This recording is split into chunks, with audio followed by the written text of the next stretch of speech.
Jaya plus நேயர்களுக்கு வணக்கம். மீண்டும் நேரலை நிகழ்ச்சியில் உங்களை சந்திப்பதில் மகிழ்ச்சி. நேயர்களே, பரபரப்பாக நடந்து முடிந்த டெல்லி சட்டப்பேரவை தேர்தலின் விறுவிறுப்பான வாக்கு எண்ணிக்கை இன்று காலை 8 மணிக்கு, அதாவது சற்று முன்னர் தொடங்கி இருக்கிறது.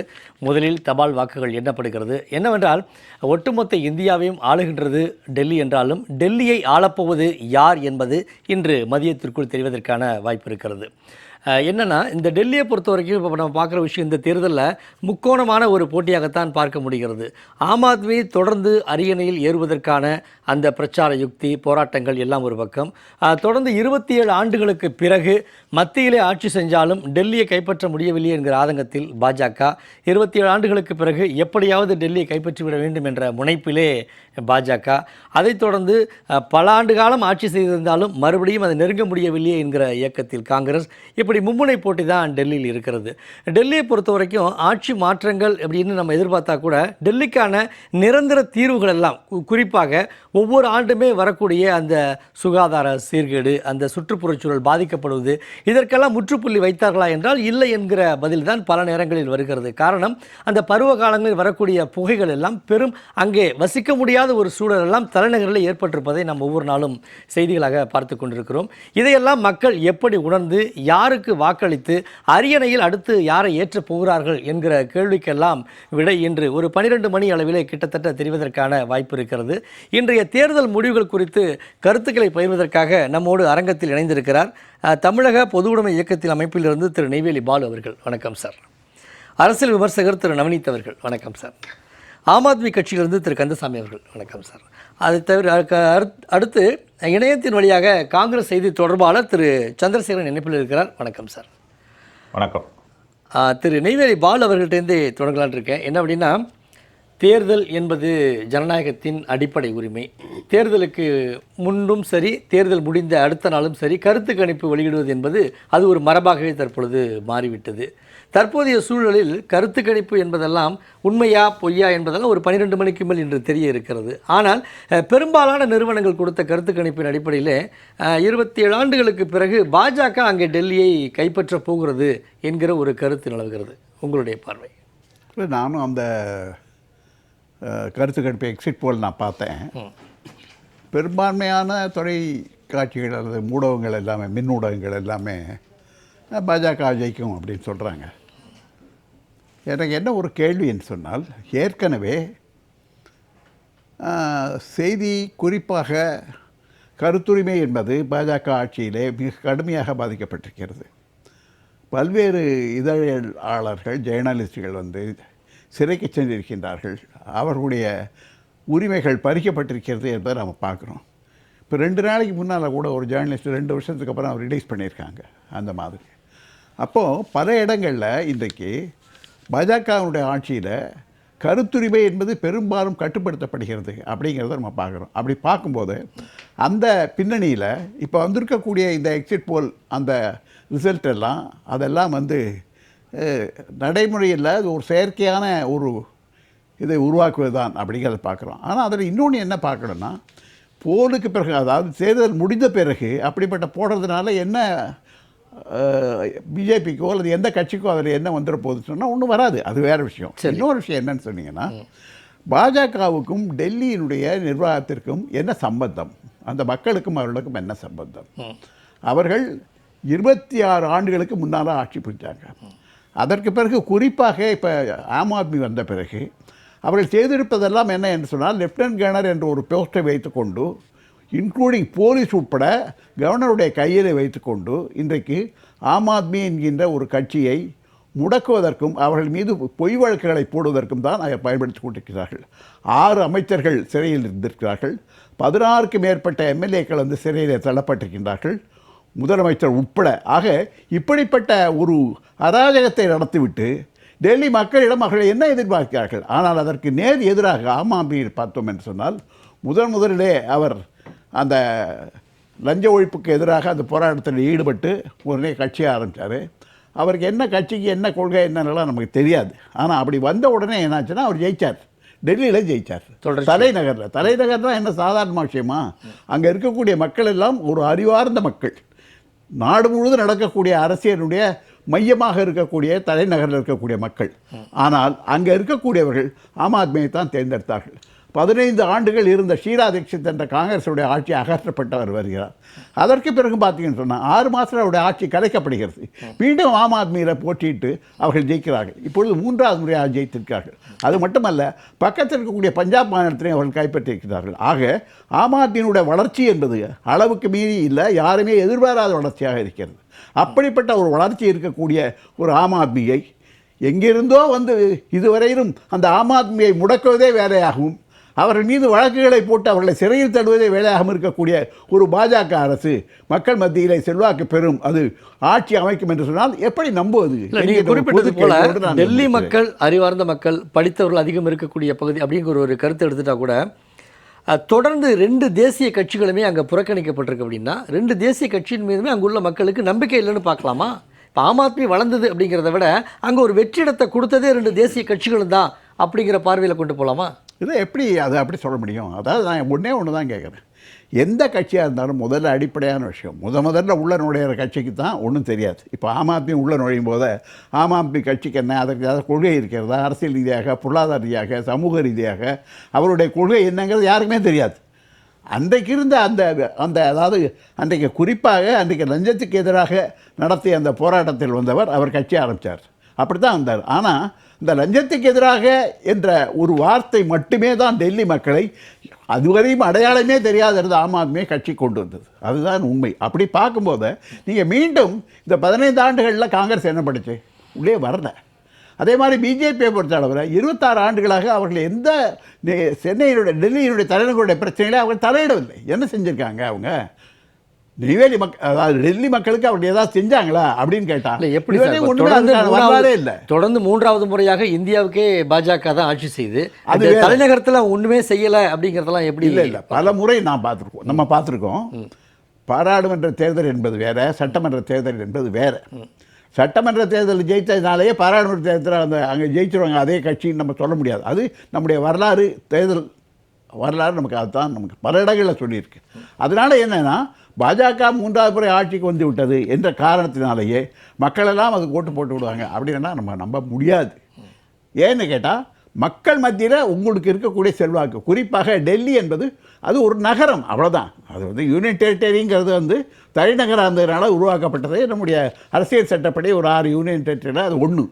அங்கே அந்த மக்களுக்கு அவர்கள் என்ன செய்திருக்கிறார்கள் என்பது தான் இன்றைக்கு கேள்வியாக இருக்குமே ஒழிய, திடீரென்று வந்து நான் 3 தடவை வந்து டெல்லியில் வந்து ஆட்சி அமைச்சிட்டேன், அகில இந்திய அளவில் ஒரு ஒன்றிய ஆட்சி அமைத்து விட்டேன் என்று சொல்லி அந்த கிளைமை மட்டும் வச்சுக்கொண்டு அவர்கள் வர முடியாதுங்கிறதா தொடர்ந்து இப்போ பேசலாம். ஆம் ஆத்மியிலிருந்து திரு கந்தசாமி சார், என்னென்னா டெல்லியை பொறுத்த வரைக்கும் ஒட்டுமொத்த இந்தியாவுக்கு 2 தேசிய கட்சிகளும் பெருசாக தெரிந்தாலும் கூட அந்த டெல்லியிலே அவர்களால் முழுமையாக ஒரு நல்ல எண்ணத்தை ஏற்படுத்தி ஆட்சிக்கு வர முடியவில்லைங்கிறது கடைக்கோடி மக்களுக்கும் தெரிகிறது. அது போன்ற வாய்ப்பை பயன்படுத்தி கொண்டு தான் ஆம் ஆத்மி உள்ளே சென்றிருக்கிறதா? தொடர்ந்து தக்க வைப்பதற்கு, அதாவது இம்முறையும் வெற்றி பெறுவதற்கு என்ன யுக்திகளை கையாண்டது தேர்தலிலே? பெரிய யுக்தியெல்லாம் ஒன்றும் இல்லை சார்.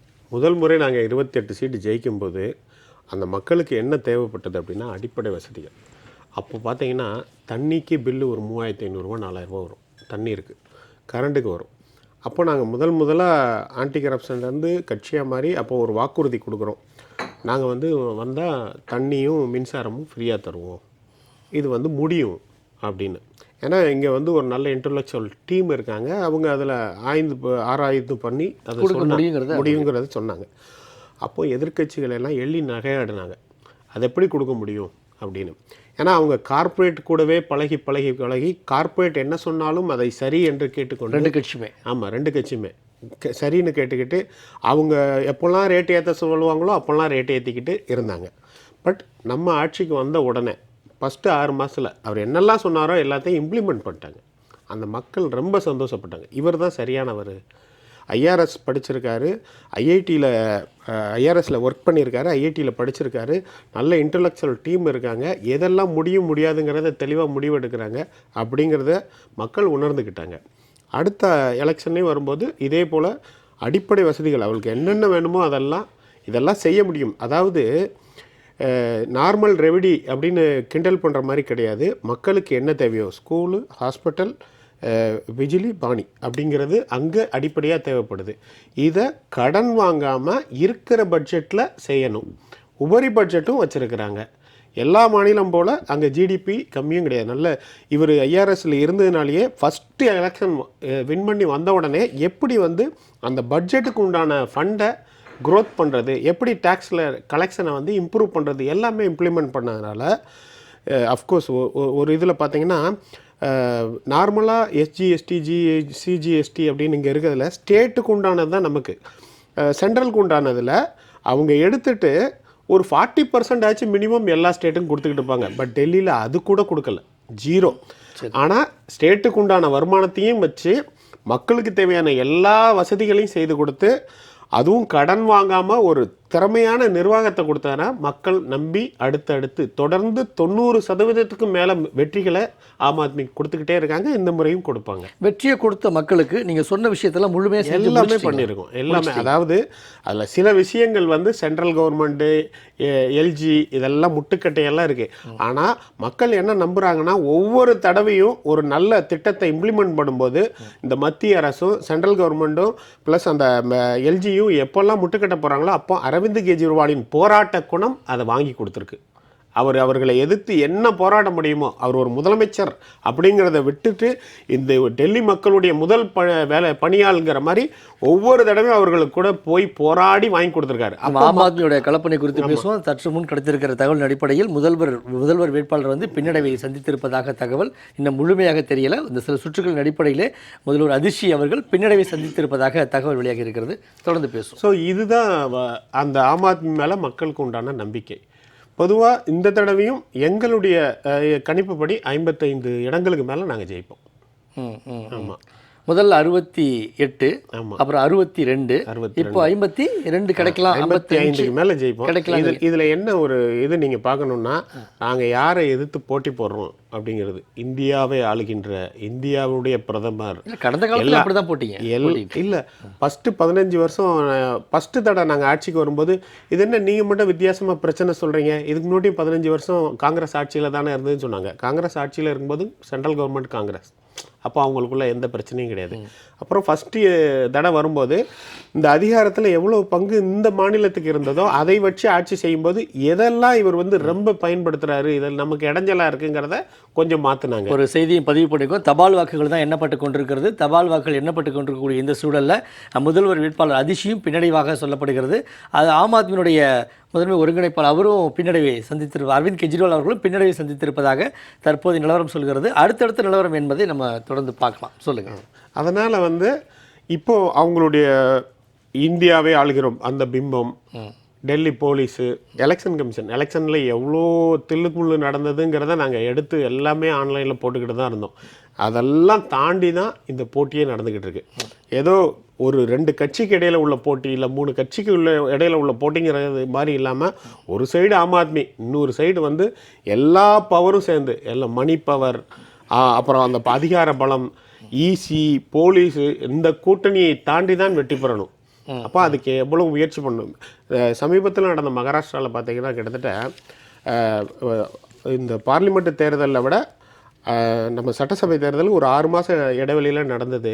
கிட்டத்தட்ட 40 லட்சம் ஓட்டு எக்ஸ்ட்ரா ஆட் பண்ணியிருந்தாங்க. இதே ஆமாம், இதே போன தேர்தலில் பார்த்தீங்கன்னா ஒரு 10 ஆண்டுகளில் 40 லட்சம் ஓட்டு ஆட் பண்ணுறதே பெரிய காரியமாக இருந்தது. ஆனால் ஒரு 6 மாதத்தில் இதே வேலையை டெல்லியிலையும் செஞ்சாங்க. ஆனால் நாங்கள் இனிஷியல்லே அதை கண்டுபிடிச்சி எக்ஸ்போஸ் பண்ணோம். அப்போது இந்த மாதிரி அதிகார மீறல்கள் நிறைய நடந்தது. அந்த கருத்து கணிப்பில் வந்து அனைத்து கருத்து கணிப்புமே பாஜக தான் முன்னிலைங்கிற ஒரு கருத்து. பொதுவாக வந்து ஆம் ஆத்மிக்கு கருத்து கணிப்பு இதுவரை செட் ஆனதில்லை. இதுவரை Punjab election, Delhi election, 3 election பார்த்துருக்கோம். எல்லாத்துலேயுமே கருத்து கணிப்பு என்ன சொல்லுதோ அதை தாண்டிய வெற்றி தான் ஆம் ஆத்மி பெற்றிருக்கே தவிர அதுக்கு கீழே வந்ததே கிடையாது. இன்னொன்று, இப்போ உள்ள கருத்து கணிப்பு எல்லாமே அவர் வந்து சென்ட்ரல் கவர்மெண்ட் வந்ததுலேருந்து மீடியா எவ்வளோ கண்ட்ரோலில் வச்சுருக்காங்கங்கிறது எல்லாருக்குமே தெரியும். எல்லாம் கோடி மீடியாவாக மாறிடுச்சு. அதனால் நாங்கள் அதை நம்பலை. எங்களுக்குன்னு ஒரு கருத்து கணிப்பு இன்டர்னலாக நாங்கள் பண்ணுவோம். அதுதான் நாங்கள் உங்கள் கருத்து கணிப்பு என்ன சொல்லுங்கள்? 55 சீட்டு வருவோம். 55க்கு மேற்பட்ட சீட்டு தான். நீங்கள் குறிப்பிட்டது போல் கடந்த முறையை விட இந்த முறையில் குறையிறதுக்கு தான் என்ன காரணமாக நீங்கள் பார்க்குறீங்க? அதுதான் அந்த எலெக்ஷன் கமிஷன் வந்து நியூ டெல்லி இப்போ நீங்கள் சொன்னீங்கல்ல பின்னடைவு அது இதெல்லாம் சொல்கிறீங்களா, பட் காரணமாக நான் அதை சொல்லக்கூடாது. கண்டிப்பாக நாங்கள் ஜெயிப்போம். எலெக்ஷன் கமிஷனுக்கு நாங்கள் வந்து எலெக்ஷன் நடக்கிறதுக்கு முன்னாடியே டிக்ளேர் பண்ணும்போதே ஒன்று கம்ப்ளைண்ட் கொடுக்குறோம். நியூ டெல்லியில் கிட்டத்தட்ட 15,000 ஓட்டு வந்து டெலீட் பண்ணியிருக்கீங்க, புதுசாக 20,000 ஓட்டு ஆட் பண்ணியிருக்கீங்க. ஒன்றும் இல்லை, ஒரு 10க்கு 10 ரூம் சைஸில் உள்ள ஒரு வீட்டுக்கு 50 ஓட்டு. சரி, அது இல்லாமல் வந்து பிஜேபியோட கேண்டிடேட் இப்போ நிற்கிற கேண்டிடேட் வீட்டில் 70 ஓட்டு. இது எல்லாமே அவங்க சட்டப்பூர்வமாக ஆட் பண்ணியிருக்காங்க, அதை ப்ரூவ் பண்ணியிருக்கோம். இந்த மாதிரி எல்லா தொகுதிகளையும் நிறைய ஓட்டை கட் பண்ணியிருக்காங்க, நிறைய ஓட்டை ஆட் பண்ணியிருக்காங்க. அதனால தான் அந்த மகாராஷ்டிரா எடுத்துக்காட்டுக்கு சொன்னேன். அங்கே என்ன பண்ணாங்களோ அதை இங்கே அப்படியே பண்ணியிருக்காங்க. நிறைய பேர் ஓட்டு போட முடியல. அப்புறம் வந்து எலெக்ஷனுக்கு முந்தின நாள் குடிசை பகுதியில் போய் அவங்களுக்கு காசு கொடுத்து கையில் வந்து மை மட்டும் வச்சுட்டு வந்தாங்க. இது எல்லாமே ஏதோ வார்த்தைக்கு சொல்கிறதில்ல, இதோட ஆதாரம் இருக்குது. ஆதாரத்தை நாங்கள் ரிலீஸ் பண்ணியிருக்கோம் எங்களுடைய வெப்சைட்லேயும் எங்களுடைய ஃபேஸ்புக் எல்லாத்துலேயுமே.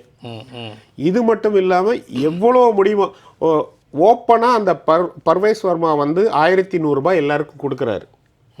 இது எலெக்ஷன் கமிஷனுக்கு போகுது. எல்லா மீடியாவும் அங்கே வந்து பேட்டி எடுக்கிறாங்க. எங்கம்மா போயிட்டு வரீங்க, இந்த மாதிரி அவங்க வந்து காசு கொடுக்காங்க, அதை வாங்கிட்டு வரோம். என்ன சொன்னாங்க? ஓட்டு போட சொன்னாங்க. ஆனால் எலெக்ஷன் கமிஷனுக்கு கண்ணு தெரில, காது கேட்கல, எதுவும் செய்யலை. இவ்வளோ அடக்குமுறையும் மீறி தான் நாங்கள் வெற்றி பெற போகிறோம். இதுதான் மற்ற மாநிலங்களில் நடக்கும் தேர்தலுக்கும் டெல்லி தேர்தலுக்கும் உள்ள வித்தியாசம். டெல்லியில் அவங்களுக்கு ஒரு பெரிய தலைநகரம் எங்களால் பிடிக்க முடியலையே, இந்த தடை எப்படியாச்சும் பிடிச்சிருவோம் அப்படின்னு அவங்களுடைய சாம பேத தான தண்டை எல்லாத்தையும் தூக்கி இறக்கியிருக்காங்க. எத்தனை முதலமைச்சர்கள், எத்தனை மத்திய அமைச்சர்கள், எத்தனை எம்பிகள் எல்லாரையும் இறக்கி ஆம் ஆத்மிக்கு எதிராக நிற்கிறாங்களே தவிர இதே டெல்லியில் கான்சென்ட்ரேட் அவங்க பண்ணி ஒரு ஒர்க் பண்ணுறாங்கல்ல, இதை மாதிரி எந்த மாநில தேர்தலையும் பிஜேபி பண்ணதே கிடையாது. டெல்லி அவர்களுக்கு பெருத்த அவமானமாக இருக்குது. ஆனால் டெல்லி மக்கள் எப்போதும் போல அரவிந்த் கெஜ்ரிவாலுடன் இருக்கிறார். இப்போ இணையத்தில் இணைந்திருக்கிறார் நமது காங்கிரஸ் கட்சியினுடைய செய்தி தொடர்பாளர் சந்திரசேகரன். சந்திரசேகரன் சார், இப்போது இந்த கருத்து கணிப்பில் கூட காங்கிரஸ் 3வது இடத்திற்கு தள்ளப்பட்டிருக்கு. அந்த 3வது இடம் கூட சில பத்திரிகைகளை பார்த்தோம்னா 0 1 வரை, 0 2 இடங்கள் மட்டுமே அப்படிங்கிற ஒரு இடத்துல தான் காங்கிரஸ் இன்னைக்கு இருக்கிறதா, அல்லது கருத்து கணிப்பில் ஏதேனும் திணிக்கப்பட்டிருக்கிறதா? உங்களுடைய கருத்து என்ன சார்? முதல்ல கருத்து கணிப்பு அப்படிங்கிறது கருத்து திணிப்பாக தான் இப்போ கடந்த காலங்களில் எல்லா கருத்து கணிப்புகளுமே தவறாக தான் வந்திருக்கு. அதை வந்து மறுக்க முடியாது. நீங்கள் எக்ஸிட் போலாக இருக்கட்டும், எக்ஸிட் போல் பல காலகட்டங்களில் உண்மையாக வந்திருக்கு. ஆனால் இப்போ பாராளுமன்ற தேர்தலாக இருக்கட்டும், பாராளுமன்ற தேர்தலில் பாஜகவிற்கு இண்டிபெண்டன்ட் மெஜாரிட்டி கொடுத்துருந்தாங்க. அது மாதிரி பல தேர்தல்களில் கருத்து கணிப்பு, எக்ஸிட் போல் எல்லாமே வந்து தவறாக அமைஞ்சிருக்கிறத நம்ம பார்க்குறோம். ஆனால் இந்த டெல்லி தேர்தலை பொறுத்தவரை, கருத்து கணிப்பை தவிர்த்து டெல்லி தேர்தலை பொறுத்தவரை பார்த்தோம்னா கடந்த 15 ஆண்டுகள், கிட்டத்தட்ட 3 முறை 12 ஆண்டுகள், அதாவது ஒரு முறை வந்து 2 வருடத்திலேயே கலைக்கப்பட்டு இருக்கிறது கெஜ்ரிவாலுடைய ஆட்சி. முழுமையாக ஒரு 10 ஆண்டுகள் ஆட்சி செய்திருக்கிறார்கள், 2 முறை ஆட்சி செய்திருக்கிறார்கள். அதையும் பார்த்துட்டாங்க. அதற்கு முன்பு 15 ஆண்டுகள் ஷீலா தீட்சித்தோட ஆட்சி. இன்று டெல்லியில் உள்ளவர்கள் கேட்டிங்கன்னா எந்த ஆட்சி எப்படி இருந்தது என்று கேட்டிங்கன்னா, இன்றும் ஷீலா தீட்சித் ஆட்சியை பற்றி பலர் பேசுவதை பார்க்கலாம். அங்கே காங்கிரஸுடைய ஷீலா தீட்சித்துடைய ஆட்சி, அது வந்து அந்த ஒரு 15 ஆண்டுகளுக்கு பிறகு ஒரு பிம்பம். நீங்கள் ஒரு மோடி அவர்களுக்கும் கெஜ்ரிவால் அவர்களுக்கும் ஒரு ஒற்றுமையும் உண்டு, வேற்றுமை இருக்கலாம். ஆனால் ஒற்றுமை என்னன்னா, ஒரு பிம்பம் கட்டமைக்கப்பட்டு அது உருவாக்கப்பட்டு அதன் மூலமாக மக்கள்கிட்ட பிரபலமானவர்கள் என்று எடுத்துக்கொண்டா மோடியையும் எடுத்துக்கலாம், கெஜ்ரிவாலையும் எடுத்துக்கலாம். ஏன்னா ஊழல் எதிர்ப்பு அப்படிங்கிறத முன்னிலைப்படுத்தி தான் அவர் கெஜ்ரிவால் வந்து டெல்லி மக்கள்கிட்ட பிரபலமானார். அதுவும் அண்ணா ஹசாரே, அவர் டைரக்டாக இவர் கூட இல்லை, அண்ணா ஹசாரே என்று அவர் தலைமையில் ஒரு குழு, அண்ணா ஹசாரே, ஒரு பிரசாந்த் பூஷன், இவர்களெல்லாம் எல்லோரும் உட்கார்ந்து உண்ணாவிரதம் இருந்து ஊழலுக்கு எதிரான அமைப்பு ஜன் லோக்பால் அமைக்க வேண்டும், இவர்களுடைய கோரிக்கை, ஒற்றை கோரிக்கை என்னன்னா ஜன் லோக்பால் அமைக்க வேண்டும் என்று சொல்லி உண்ணாவிரதம் இருந்து அதன் மூலமாக இந்தியா முழுவதும், டெல்லி மட்டும் கிடையாது, இந்தியா முழுவதும் பிரபலமாகி அதன் மூலமாக ஒரு டெல்லி மக்களிடமும் ஒரு பிரபலமாகி.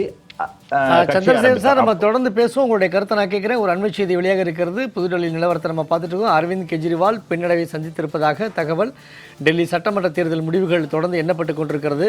70 தொகுதிகளிலே பிஜேபி 22 இடங்களில் முன்னிலை வகிப்பதாக தகவல்.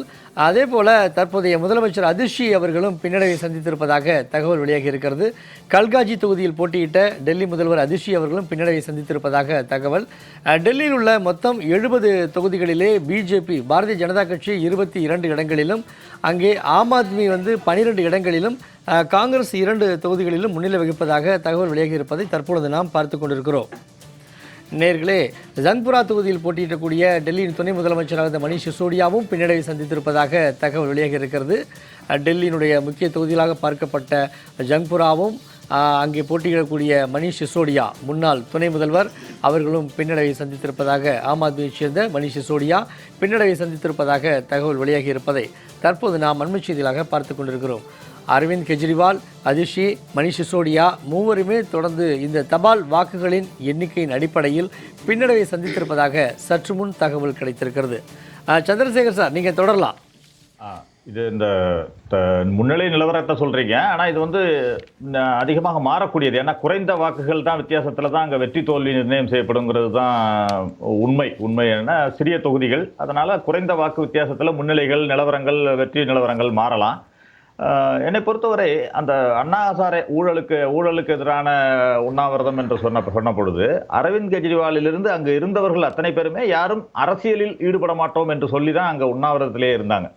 அரவிந்த் கெஜ்ரிவால் என்ன பண்ணார்னா அதிலிருந்து வெளியே வந்து அரசியல் கட்சியை ஆரம்பித்து அந்த உண்ணாவிரதத்தினுடைய அந்த இம்பேக்டை அவர் யூஸ் பண்ணி அப்போவே கூட அண்ணா ஹசாரே அதை எதிர்த்ததையும் பார்த்தோம். நீங்கள் அரசியல் கட்சி ஆரம்பித்து பதவிக்கு செல்லக்கூடாது அப்படின்னு சொன்னதை பார்த்தோம். அதை மீறி அதை என்கேஷ் பண்ணிக்கிட்டாரு அப்படிங்கிறத பார்த்தோம். இன்று அவர் சொன்ன வாக்குறுதி ஜன்லோக்பால் அமைக்கப்படுவது. ஜன்லோக்பாலை அமைத்தாரா டெல்லியில் என்று சொன்னால் இல்லை. கேட்டால் அது வந்து நாங்கள் சட்டசபையில் தீர்மானம் நிறைவேற்றி அனுப்பிவிட்டோம், லெப்டினன்ட் கவர்னர் ஒப்புதல் தரவில்லை, மத்திய அரசு ஒப்புதல் தரவில்லை என்று சொல்கிறார்கள். ஆனால் அதே நேரத்தில் பஞ்சாப்ல ஆட்சியை பிடித்தவர்கள் அங்கு அமைத்து விட்டார்களா என்ற கேள்வி இங்கு இருக்கு. அங்கேயும் அமைக்கல. அதுவும் இங்கு ஒரு கேள்விக்குறி.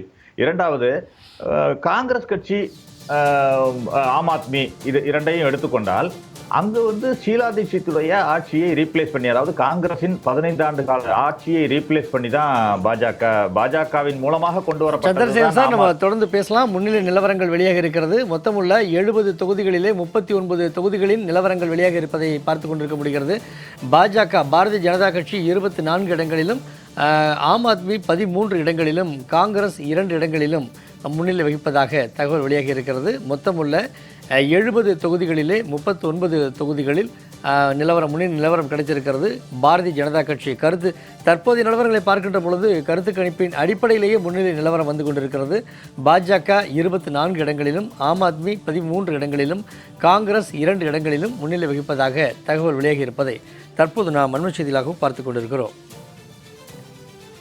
சந்திரசேகர் சார், நீங்கள் தொடரலாம். டெல்லியை பொறுத்தவரை காங்கிரசுக்கு எதிராக ஆம் ஆத்மி உருவாக்கப்பட்டது என்று கூட சொல்லுவேன். ஏன்னா எப்பொழுதுமே பாஜக என்ன செய்வாங்கன்னா, யாரையாவது ஒரு கட்சியை முன்னிலைப்படுத்தி அங்கு ரீப்ளேஸ் பண்ணி அவர்கள் அந்த இடத்துக்கு வர்றதுக்கு முயற்சி பண்ணுவாங்க. அந்த மாதிரி ஒரு முயற்சியில் தான் ஆம் ஆத்மி முன்னிலைப்படுத்தப்பட்டது அப்படின்னு, பாஜக ஆதரவோடு தான் அந்த கட்சியும் அங்கு முன்னிலைப்படுத்தப்பட்டதுன்னு கூட நான் சொல்லுவேன். இரண்டாவது, அந்த கட்சி காங்கிரசுடைய எதிர்ப்பு வாக்கு வங்கிகளை, நீங்க சொல்றத பார்த்தா ஆம் ஆத்மி உருவாகிறதுக்கு காரணம் பாஜகவா இல்ல அண்ணா ஹசாரேவா? அண்ணா ஹசாரே என்ன, அன்றைக்கு அண்ணா ஹசாரே எங்க இருக்கிறாரு?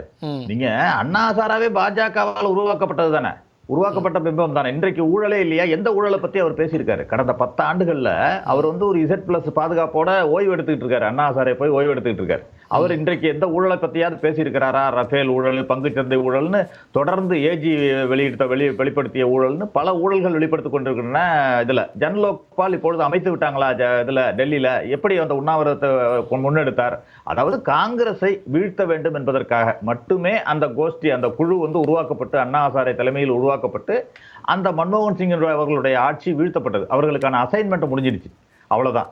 அதைத்தான் அவர்கள் செஞ்சாங்க. நீங்க அந்த உண்ணாவிரதத்தில் இருந்தவர்கள் எல்லாம் என்ன பண்ணாங்கன்னு பாருங்க. கெஜ்ரிவால் வந்து தனியா கட்சி ஆரம்பிச்சு தனியா ஒரு இதெல்லாம் போட்டு கயண்டு வந்து முதல்வர் ஆயிட்டார்.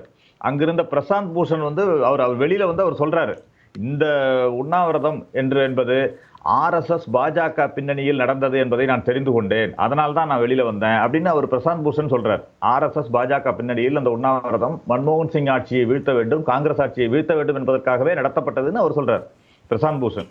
அது அங்க உண்ணாவிரதம் இருந்த கிரண்பேடி என்னாச்சு, டெல்லி முதல்வராக அவரை முன்னிலைப்படுத்தினாங்க. ஆனா அவர் அங்கு தோல்வி அடைந்தார். அவங்களாலேயே உருவாக்கப்பட்ட கெஜ்ரிவால் அங்கு சீஃப் மினிஸ்டர் ஆனார். ஆனால் அதற்கு பிறகு கிரண்பேடிக்கு அப்படியும் அதற்கு பிறகும் அவருக்கு ஒரு இது கொடுக்கப்பட்டது, கிஃப்ட் கொடுக்கப்பட்டது. என்ன, பாண்டிச்சேரியுடைய கவர்னராக அவர் நியமிக்கப்பட்டார். அதற்கு அங்கே அப்புறம் பாபா ராம்தேவுக்கு என்ன கிடைச்சிச்சு? அவருக்கு பார்த்தீங்கன்னா பதஞ்சலிக்கு ஆதரவாக இந்த அரசாங்கம் எவ்வளவு நன்மைகளை செய்தது, இடங்களை எல்லாம் ஆதரவாக அவர்களுக்கு கொடுத்தார்கள். இதெல்லாம் நம்ம பார்த்தோம் பாபா ராம்தேவுக்கு. இப்படி அந்த உண்ணாவிரத்தில் இருந்தவர்களுக்கெல்லாம் பலன்கள் கிடைத்து விட்டன அப்படிங்கிறத நான் முதல்ல பார்க்குறேன். எதற்காக உருவாக்கப்பட்டதுன்னு சொல்றத பார்க்குறேன். அதே மாதிரி இவர் கெஜ்ரிவால் என்று எடுத்துக்கொண்டால் காங்கிரசுக்கு எதிரான வாக்குகளை பெற்று காங்கிரஸை வீழ்த்தி அவர் வந்தார். எங்களுக்கு நீங்க 2000 அந்த 15 வருட ஷீலா தீட்சித் ஆட்சியினுடைய பலன்களை நாங்கள் வெளியே சொல்லாமல் கெஜ்ரிவாலுக்கு அந்த ஒரு 40 நாட்கள் ஆதரவு தந்ததுதான் எங்களுடைய வீழ்ச்சிக்கு காரணம் என்று கூட சொல்வேன். ஏனென்றால் அந்த 2013ஆம் ஆண்டு பாஜக, காங்கிரஸ், ஆம் ஆத்மி மும்முனை போட்டியாக இருந்த பொழுது ஆம் ஆத்மிக்கு பெரும்பான்மைக்கான எண்ணிக்கை சீட்டு குறையும் பொழுது காங்கிரஸ் ஆதரவளித்தது. காங்கிரஸ் ஆதரவளித்து ஆம் ஆத்மியை ஆட்சி கட்டிலில் ஏற்றியது. இன்றைக்கு வரைக்கும் எங்களுடைய வீழ்ச்சிக்கு டெல்லியில் எங்களுடைய வாக்கு வங்கி சரிவுக்கு காரணமாக அமைந்து விட்டது என்பதை நான் இங்கே குறிப்பிட விரும்புகிறேன்.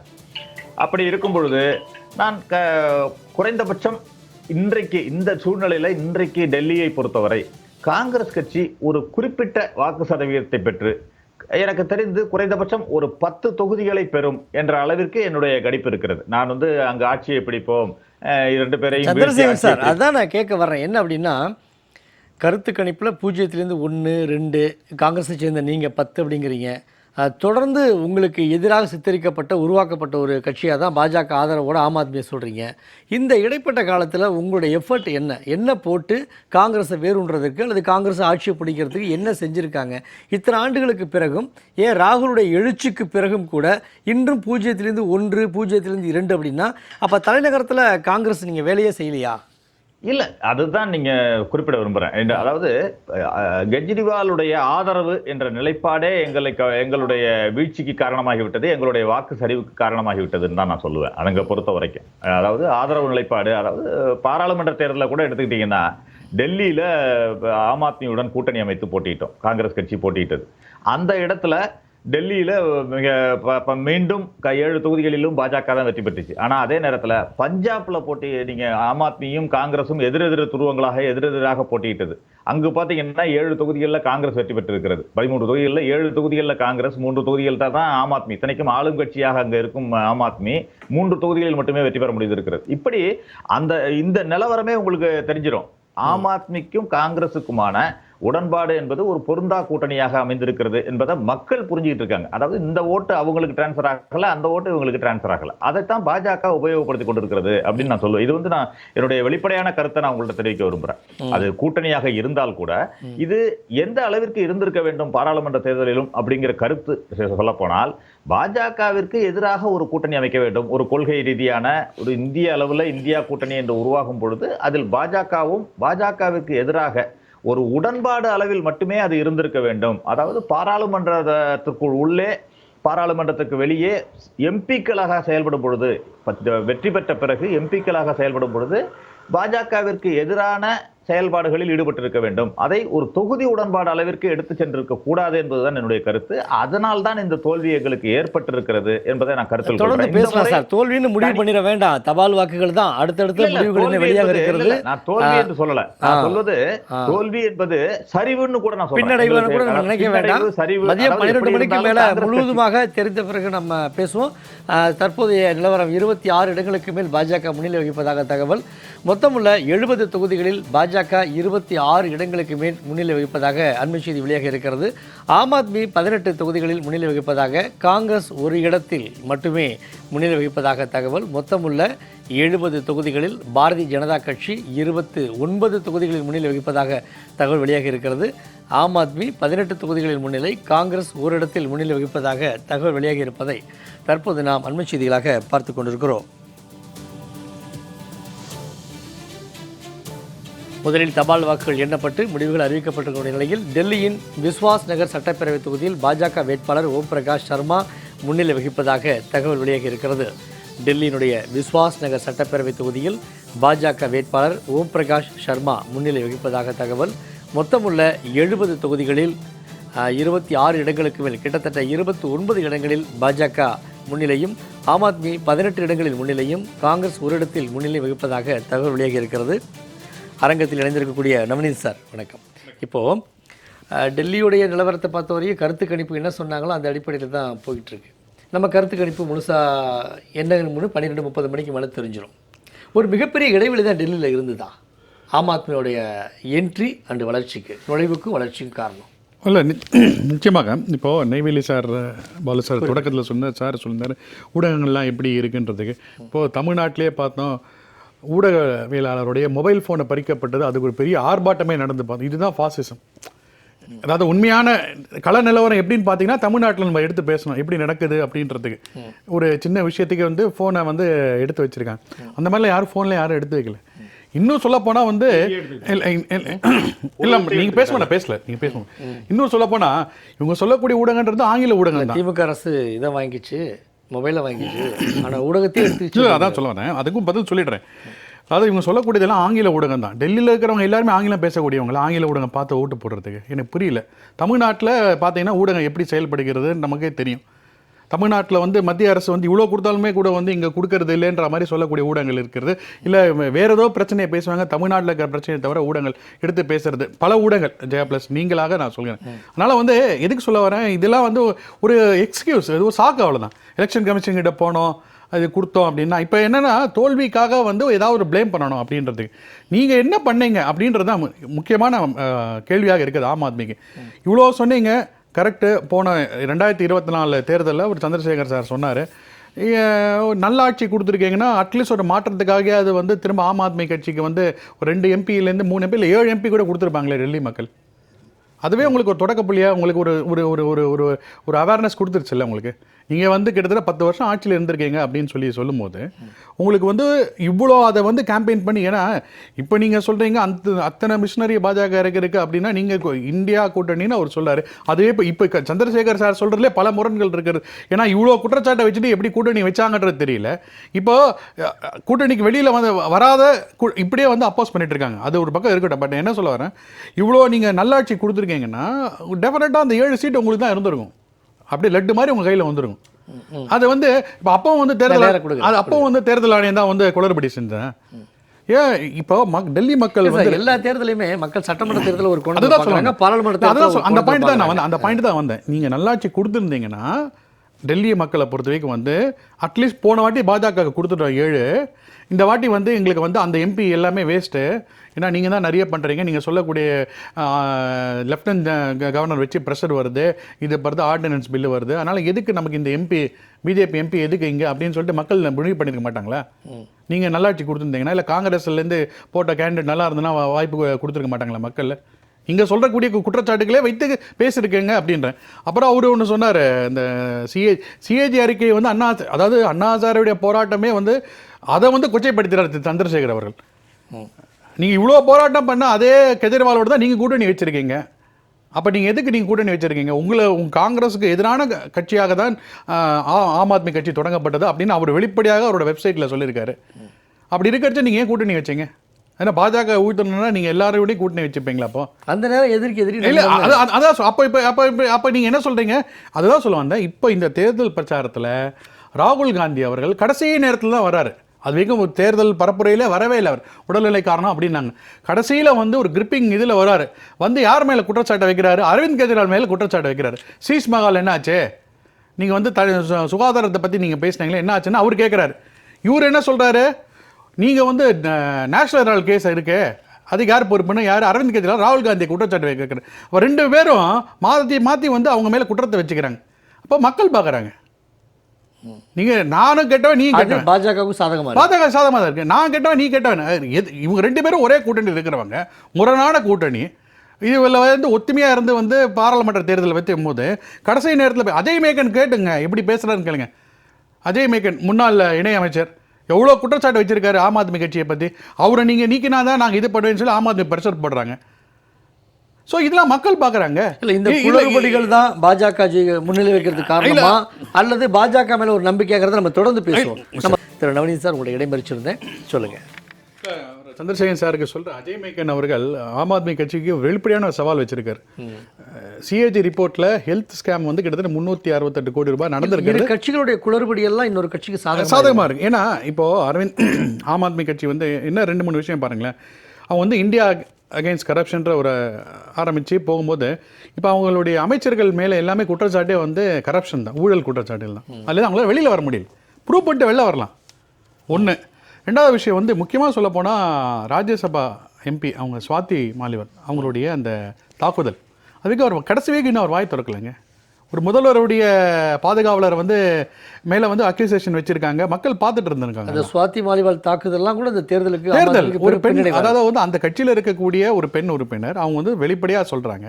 அதை பற்றி அதை எதுவுமே பேச, அதை அதை வந்து அதை டைலூட் பண்ணுறதுக்காக தான் ஒரு பெண் முதல்வர் அறிவிச்சாருன்னு கூட ஒரு பக்கம் இருக்கு. பட் கடைசி வரைக்கும் அது வந்து அந்த சம்பவத்தை வந்து என்ன இருக்குன்றது தெரியல. காங்கிரஸ் சரிங்க, பிஜேபி சரி ஒரு பக்கம் இருக்கட்டும், காங்கிரஸ் கட்சியை சேர்ந்தவங்களே வந்து என்ன பண்ணுறாங்க, அந்த யமுனை தண்ணியை கொண்டு போய் காமிக்கிறாங்க, நீங்கள் என்ன சொன்னீங்க என்ன இருக்குது அப்படின்றதுக்கு. ஸோ அந்த யமுனை தண்ணியை வந்து சுத்தம் பண்ணுறேன் அப்படின்னு சொல்றது வந்து கடைசி வரைக்கும் நடக்கலை. இப்போ ரெண்டாவது விஷயம் வந்து டெல்லி எப்பவுமே சார் சொன்னார், அரவிந்த் கெஜ்ரிவால் வந்து ஐஆர்எஸ் ஆஃபீஸர் அப்படின்றது, அது டெல்லின்றது வந்து ஒரு சிம்பிளான யூனியன் சார் சொன்னார். அங்கே வந்து ப்ரிடாமண்ட், அதாவது வந்து பெருந்தொகையான அமௌண்ட் வந்து, ஏன்னா டெல்லிக்கு வந்து போலீஸ் வந்து மத்திய அரசுக்கிட்டேருந்து வருது, அதோட பட்ஜெட் அலோகேஷன், அதே மாதிரி வந்து கட்டமைப்பு இன்ஃப்ராஸ்ட்ரக்சர் அது மத்திய அரசு பட்ஜெட்டில், இதெல்லாம் வந்து மத்திய அரசு பட்ஜெட்டில் இருக்குது. டெல்லிக்கான பட்ஜெட்டில் வந்து அவங்களுக்கு என்னென்னா லோக்கல் டேக்ஸு, லிக்கர் டேக்ஸு, இந்த ரெவென்யூ, இதுதான் டெல்லிக்கான அரசு. அதில் வந்து பண்ணுறதுல சர்ப்ளஸாக, எப்பவுமே சர்ப்ளஸாக இருக்கக்கூடிய ரெவென்யூ இருக்கக்கூடிய டெல்லி பட்ஜெட்டில் கூட இந்த வாட்டி பார்த்தீங்கன்னா கடந்த நிதியாண்டில் வந்து அவங்களுக்கு வந்து கிட்டத்தட்ட வந்து ரெடியூஸ் ஆகிருக்கு. ஸோ அதாவது உங்களுக்கு ஒரு மாநிலத்துக்கு தேவையான ஒரு காவல்துறை கட்டமைப்பை வந்து மத்திய அரசு தான் வந்து டெல்லி போலீஸை கண்ட்ரோல் பண்ணுறாங்க. இவங்க சொல்கிறது அப்படியே ஃபேக்ட் அதானே. அப்போ அது ஃபண்ட் யார் கொடுப்பாங்க? டெல்லி அரசா கொடுக்கும், மத்திய அரசு தான் கொடுக்குது. சரி, அது மாதிரி இன்ஃப்ராஸ்ட்ரக்சர், ஏன்னா அங்கே டெல்லியில் தான் வந்து பல டிப்ளமாட் இருக்காங்க, பல கான்சுலேட் இருக்கிறது, பல இடங்கள் இருக்கிறதுனால அதோட ஃபுல் இன்ஃப்ராஸ்ட்ரக்சர் வந்து மத்திய அரசோட ஃபண்டிங் வருது. ஸோ டெல்லியை பொறுத்தவரைக்கும் வந்து ரொம்ப சிம்பிள், நீங்கள் பார்த்துக்க வேண்டிய சுகாதாரம், அது பண்ணுறாங்க அவங்க. இப்போ நம்ம என்னாச்சு, நடுவில் ஒரு போராட்டம், அந்த ஆசிரியர்கள்லாம் போராட்டம் பண்ணாங்க, எனக்கு வந்து சம்பளம் வரல அப்படின்னு சொல்லி டெல்லியில் ஒரு பெரிய போராட்டம் வந்தது. எனக்கு எங்கே போச்சு? இன்னொரு இடத்துல பார்த்தோம், நீங்கள் கிட்டத்தட்ட 162 கோடி ரூபாய் செலவு பண்ணதை வந்து அட்வர்டைஸ்மெண்ட் செலவு பண்ணது இமீடியட்டாக கட்டுங்க அப்படின்னு சொல்லி நோட்டீஸ் வந்ததை பார்த்தோம். அவங்க வந்து விளம்பரத்துலேயே இது பண்ணியிருக்காங்க. இப்போ சார் சந்திரசேகர் சார் சொன்னார், இவரும் சொன்னார், இப்போ பஞ்சாபில் வந்து எப்படி இதை வந்து எலெக்ஷன் கமிஷன் வந்து இதை திருத்தம் பண்ணித்தானே மக்கள்வா தேர்ந்தெடுத்தாங்க, ஆம் ஆத்மி கட்சி வரணும், காங்கிரஸ் வேண்டாம், பிஜேபி வேணாம்னு சொல்லி மக்கள் தேர்ந்தெடுத்தது தான் அது. இன்னொரு விஷயம் முக்கியமாக பார்த்தீங்கன்னா டெல்லியில் நீங்கள் சொன்ன அந்த புகையுடைய பிரச்சனையாக இருக்கிறது, அந்த சுவாச பிரச்சனை. அவர் ஆட்சியில் இருக்கும்போது என்ன சொன்னால், பஞ்சாபில் தான் இருக்கிறாங்க, அதோடைய புகை தான் இங்கே வருது அப்படின்னு சொல்லிட்டு இருந்தாங்க. இப்போ அவங்களோட ஆட்சி தான் பஞ்சாபில். இப்போ என்ன பண்ணிட்டாங்க, நேராக அங்கேயும் தூக்கின்னு போய் ஹரியானாக்கு போட்டாங்க இப்போ குற்றச்சாட்டு. ஸோ இப்போ என்ன ஆயிடுச்சுன்னா, இல்லை இப்போ என்ன ஆயிடுச்சுன்னா ஒரு சேஞ்ச் மக்கள் எதிர்பார்க்கணும், அவ்வளோதான். நான் களத்தில் போய் பார்த்துறேன், எனக்கு தெரிந்த இடத்துல வந்து நிறைய பேர் அவங்க பாஜக ஆதரவாளர் இருந்தால் கூட வந்து எங்களுக்கு டெல்லியில் வந்து ஆம் ஆத்மி தான் பண்ணியிருக்காங்கன்னு சொல்லிட்டு கடந்த இரண்டு முறை வந்து ஆம் ஆத்மிக்கு போட்டவங்க எல்லாருமே வந்து இப்போது சேஞ்ச் ஆகிறாங்க. அது ஏன் சார் பாஜகவுக்கு, காங்கிரஸுக்கு போகாமல் பாஜகவுக்கு வர வேண்டிய அவசியம் என்ன? ஏன்னா காங்கிரஸ் வந்து அந்த இடத்துல நீங்களே பார்த்தீங்களா, அவங்க தலைவர் ஏங்க, அதாவது முன்னாடி அகிலேஷ் யாதவ் ஒரு நம்பகத்தன்மை இல்ல, ஒரு புது கட்சி அகிலேஷ் யாதவும் அப்போ ஆம் ஆத்மி வந்துட்டாரு. ஆம் ஆத்மி மேல ஒரு பெரிய திருப்தி இல்ல, சொன்னதெல்லாம் நிறைவேற்றல, கங்கை நதியை சுத்தம் பண்றதுல எதுவுமே திருப்தி இல்ல, புகையெல்லாம் ஒன்றும் சரி பண்ணல. அப்ப அடுத்த மாற்றங்கள் வந்து காங்கிரஸ் கிடைக்காம அது பாஜக. அதுதான் சொல்லுவாங்க, காங்கிரஸ் வந்து சார் சொன்ன மாதிரி கடைசி நேரத்தில் ராகுல் காந்தி அவர்கள் தேர்தல் பரப்புரைக்கு வராங்க, மம்தா பானர்ஜியும் அகிலேஷ் யாதவும் யாருக்கு ஆதரவு தராங்க? தேசிய கட்சியான காங்கிரஸ் கொடுத்தாங்களா, ஆம் ஆத்மி கொடுக்குறாங்க. அந்த கூட்டணி இருக்கிற தலைவர்களே காங்கிரஸ் மேல் நம்பிக்கை இல்லாதனால தான் அரவிந்த் கெஜ்ரிவால் வந்து நல்ல அவராவது நிறைய வின் பண்ணுவார் அப்படின்னு சொல்லி ஆதரவு கொடுக்குறாங்களா இல்லையா? பாஜக இது ஆம் ஆத்மியுடைய முன்னாள் துணை அமைச்சர் மணிஷ் சிசோடியா ஒரு கருத்து என்ன சொல்லியிருக்காரு அப்படின்னா, அந்த தேர்தலுக்கு பிந்தைய ஒரு கூட்டத்தில் வந்து துஷ்பிரயோகம் பண்ணுறக்கூடிய கட்சி பாஜக, பணம் மற்றும் குண்டர்கள் அட்டூழியத்தில் தேர்தலை அங்கே நடந்திருக்கு, இன்று முடிவுகள் வெளியானவுடன் நிலைமையே மாறும் அப்படிங்கிறார். அப்போ அது மட்டும் இல்லாமல் மற்ற மாநிலங்களை ஒப்பிடுகின்ற பொழுது டெல்லி சட்டப்பேரவை தேர்தலில் துப்பாக்கி கலாச்சாரம் அதிகரிச்சிருக்கு. அப்போ டெல்லியோட பாதுகாப்பு யார் கையில் இருக்குது? அப்போ இதெல்லாம் உழவு விட்டது யார் அப்படிங்கிற ஆயிரம் கேள்விகளை ஆம் ஆத்மி வந்து பாஜக மேலே வைக்குது. அதுதான் சொல்லுங்க. இப்போ இதெல்லாம் வந்து ஒரு நான் வரேன் குற்றச்சாட்டு போற போல தப்பான குற்றச்சாட்டா வச்சிட்டு போறாங்க. எல்லாமே நான் ஃபேக்டோட தாங்க சொல்றேன். ரெவென்யூ சர்ப்ளஸ் நீங்க சொல்லுங்க, பட்ஜெட்ல சொல்லுங்க எவ்வளவு வந்து நீங்க வந்து சர்ப்ளஸ் வச்சிருக்கீங்கன்னு சொல்லுங்க. போன வருஷம் இந்த வருஷத்துல 5500 கோடி சர்ப்ளஸ் இருக்கு சார். சர்ப்ளஸ் இருக்கு. எவ்வளவு கம்மியாச்சு? ஏன் கம்மியாச்சு சார் நலத்திட்டங்கள் அங்க கொடுக்குற வரி யாருக்கானது? நீங்க வரியை வாங்கி கோடீஸ்வரர்களுக்கு தள்ளுபடி பண்றீங்க, நாங்க வரியை வாங்கி அந்த மக்களுக்கே கொடுக்குறோம், அவ்வளவுதான். அதான் அந்த மக்கள் தான் ஓட்டு போடுறாங்க. அப்போ இதுல நிறைய நம்ம பேசலாம் சார், நம்ம பேசலாம். பாலு ஐயா, அதாவது என்னென்னா டெல்லி தேர்தலை பொறுத்த வரைக்கும் மற்ற மாநில தேர்தலை விட ஒரு மாறுபட்ட ஒரு தேர்தலாக இப்போ நம்ம பார்க்க முடிஞ்சுது. என்ன அப்படின்னா, பணம் புழங்குது அப்படிங்கிறத கடந்து துப்பாக்கி கலாச்சாரம், கிட்டத்தட்ட 1200 வழக்குகள் அங்கே பதிவு பண்ணியிருக்காங்க. ஒரு வாரத்தில் குற்ற வழக்குகள் பதிவு பண்ணியிருக்காங்க. துப்பாக்கி கலாச்சாரம், மது அதிகம், மதுன்னா மதுவை கடந்து ஹெராயின், அந்த போல் போதைப்பொருளுடைய புழக்கமும் அதிகமாக இருந்ததாக சொல்லப்படுகிறது. இது அனைத்திற்குமே காரணம் வந்து டெல்லியை பாதுகாப்புக்கூடிய டெல்லி அரசு, மத்திய அரசு தான் காரணம் அப்படிங்கிற குற்றச்சாட்டையும் ஆம் ஆத்மி வைக்குது. உங்களுடைய கருத்து? இல்லை, இந்த குற்றச்சாட்டெல்லாம் வந்து இதுக்கு வந்து நான் சொல்லணும்னு நான் விரும்பலை. ஏன் அப்படின்னு சொன்னீங்கன்னா, இது எல்லாருமே சொல்கிறது தான். அதாவது குற்றங்கள் அதிகரிச்சிடுச்சு சொன்னால் ஆம் ஆத்மி வந்து இப்போ பாஜக சொல்கிறது, அதே மாதிரி வந்து இன்றைக்கி சர்ப்ளஸ் அதிகமாக இருக்குதுன்னு சொன்னால் ஆம் ஆத்மி மேலே வந்து பாஜக குற்றம் சொல்லுவது, இதெல்லாம் வந்து இயல்பு. ஆனால் நான் என்ன பார்க்குறேன்னா, நான் முதல்ல சொன்ன அதே நிலையில் இருந்தால் பார்க்குறேன். இப்போ நடுவில் பேசும்போது இந்தியா கூட்டணிக்குள்ள குழப்பம் இருக்குது அப்படின்னு சொன்னாங்க. உண்மைதான். இந்தியா கூட்டணி என்பது ஒரு நிரந்தரமான ஏற்பாடு கிடையாது. இது இப்போ மட்டும் இல்லை, டெல்லி எலெக்ஷனில் இது கிட்டத்தட்ட போன எலெக்ஷன்லேயே அது வந்துருச்சுங்கிறத நம்ம பார்த்தோம். உதாரணமாக நான் இன்னொன்று சொல்கிறேன். போன முறை ஆட்சி அமைக்கும் போது பீகாரில் இருக்கக்கூடியவர் அது பாஜக கூட்டணியில் இருந்தாரா? சந்திரபாபு நாயுடு அவங்க பாஜக கூட்டணியில் இருந்தாரா? கடைசி நேரத்தில் அவங்க 2 பேரும் பாஜகவுக்கு எதிரணியில் இருந்து கடைசி நேரத்தில் பாஜக ஆட்சி அமைப்பதற்கு அவர்களுக்கான மெஜாரிட்டி இல்லாத போது அவங்க சேர்ந்து தான் முட்டு கொடுத்து ஜெயித்தாங்க. அதுக்கு என்னென்னா அவர்களுக்கு பலன் கிடைத்தது. என்ன பலன்னா, அவர் வந்து அந்த அமராவதிங்கிற தலைநகரை உருவாக்குவதற்கும் அந்த இன்னொரு டேமை உருவாக்குவதற்குமான பணத்தை வந்து கொடுத்தாங்க. ரெண்டாவது, இப்போ லேட்டஸ்ட்டாக நடந்த பட்ஜெட் என்னன்னு சொன்னால் எல்லாருமே சொல்கிறது என்னென்னா, அது மத்திய பட்ஜெட் இல்லை, அது பீகார் பட்ஜெட்டு என்று சொன்னாங்க. அப்போ என்னன்னு சொன்னால், நீங்கள் பீகார் பட்ஜெட்டுனால் என்ன பொருள் என்று சொன்னால், எங்களுக்கு நீங்கள் பிஜேபிக்கு ஓட்டு போட்டிங்கன்னா உங்களுக்கு நிதி தருவோம், இல்லை என்றால் நாங்கள் தரமாட்டோம் அப்படின்னு சொல்லுவது ரொம்ப தொடர்ந்து இருக்குது. இப்போ தமிழ்நாட்டை பொறுத்த அளவில் எல்லாருக்குமே சாதாரணமாக ஒரு மினிமம் ஒரு அரசியல் புரிதல் இருக்கக்கூடியவங்களுக்கு கூட தெரியும், மெட்ரோ மாதிரியான அந்த திட்டங்களுக்கு தொடர்ந்து நீங்கள் வந்து துரோகம் பண்ணியிருக்கீங்க பாஜகவில். அதே போல் 3 புயல் அடித்த பிறகு கூட 1 பைசா கூட கொடுக்கல. நீங்கள் எப்படி மக்கள் உங்களை மதிப்பாங்க? எப்படி மதிப்பாங்க? அதனால் அதையெல்லாம் வந்து விட்டுட்டு நீங்கள் பேசுறது பயனே இல்லை. இப்போ இன்னொன்று சொல்கிறேன். இப்போ வந்து போன முறை ஆம் ஆத்மி இவர் ஆந்திராவில் இருக்கக்கூடியவரும் சந்திரபாபு நாயுடுவும் பீகாரும் தான் உங்களுக்கு முட்டு கொடுத்து உங்களை ஆட்சி அமைக்க இது பண்ணாங்க. இப்போ என்ன பண்ணிட்டீங்கன்னா, பீகாரில் அடுத்தாப்புல எலெக்ஷன் வருது, முழுக்க பிஜேபிக்கு சாதகமாக நீங்கள் அந்த நிதியை ஒதுக்கீடு செய்கிறீங்க. ஆனால் இதுலேயும் சந்திரபாபு நாயுடைய கைவிட்டீங்க. அந்த எதிர்த்தாப்பில் போன முறை வருகிற ஜெகன்மோகன் என்ன சொல்கிறாருன்னு சொன்னால், சந்திரபாபு நாயுடு ஆந்திர மக்களை வஞ்சித்து விட்டார்னு அவர் சொல்கிறார். அப்போ அப்படின்னா என்ன அர்த்தம்னு சொன்னால், ஒரே தெளிவாக தான் நான் ஒன்று சொல்கிறேன், எனக்கு ஓட்டு போட்டால் உனக்கு நிதி தருவேன், இல்லைன்னா தரமாட்டேன் என்று சொல்லக்கூடிய ஒரு ஒரு ஒரு ஒரு ஒரு ஆதிக்க போக்கில் தான் இன்றைக்கு பாஜக இருக்குது. அதற்கு அவர்கள் பயன்படுத்திக் கொள்வது என்ன என்று சொன்னால், எல்லா வரி வசூலையும் மாநிலங்களுக்கு இருக்கக்கூடிய அந்த வரி வசூலிக்கக்கூடிய பகுதிகளை பூராவுமே முடக்கி ஜிஎஸ்டி என்ற ஒன்றை வைத்துக்கொண்டு கையில் பணத்தை வச்சுக்கிட்டு நீங்கள் எல்லாரையும் ஏமாத்துறீங்க, எல்லாருக்கும் லஞ்சம் கொடுக்குறீங்க, உங்களுக்கு ஓட்டு போடுறவங்களுக்கு நீங்கள் கொடுப்பீங்க, உங்களை ஆதரிக்கிறவங்களுக்கு கொடுப்பீங்கிறத வந்து மீண்டும் மீண்டும் பாஜக வந்து நிறுவிட்டு வருது. இப்போ ரெண்டாவதாக என்னன்னு சொன்னால், நீங்கள் வந்து யாராவது நீங்கள் சொல்ல முடியுமா, இப்போ வந்து 37 சீட்டு டெல்லியில் பாஜக ஜெயிச்சிருக்குன்னு சொன்னால் எப்படி ஜெயிச்சது? முன்னிலை ஜெயிக்கல. முன்னிலை இது எப்படி வேணா நீங்கள் ஜெயிச்சதாகவே வச்சுக்கோங்க சார். 42 வச்சதாகவே முன்னிலை. அவன் ஜெயிச்சதாகவே கூட வச்சுக்கிறேன், நான் எடுத்துக்கிறேன், ஜெயிச்சதாகவே வச்சுக்கிறேன். ஏன்னா எனக்கு தெரியும் பாஜக ஆட்சி அமைக்க போகுதுன்ட்டு. ஏன்னா அதை அவங்க முன்னே சொல்லிட்டாங்க, அது தெரிஞ்ச விஷயம்தான். அதனால் எப்படின்னா, இன்றைக்கி இந்த ஊழல் பண்ணாமல் அயோக்கியத்தனம் பண்ணாமல் பண்ண முடியாது. 50 லட்சம் ஓட்டு ஒரே வருஷத்தில் சேர்ந்துருக்கீங்க, அதை பற்றி கேள்வி கேட்டால் பதில் இல்லை. இப்போ வந்து மகாராஷ்டிரா நடந்ததை பற்றி இப்போ ராகுல் காந்தி இப்போ பேசுகிறார், இவ்வளோ நாளைக்கு அப்புறம் பேசுகிறாரு, அதுக்கு பதில் இல்லை. ரெண்டாவது, நீங்கள் எப்படியெல்லாம் ஆட்சி அமைச்சிருக்கீங்க? ஒன்றும் வேண்டாம். 10 நாளைக்கு முன்னாடி அமித்ஷருடைய மேயர் எலெக்ஷனில் என்ன நடந்தது?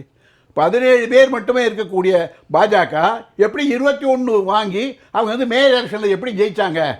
எப்படி அவங்க 2 காங்கிரஸ்காரங்களை அதே மாதிரி இருக்கக்கூடியவங்களை பூரா விலைக்கு வாங்கினாங்க? இது எல்லாருக்குமே பச்சையாக தெரிஞ்ச விஷயம்.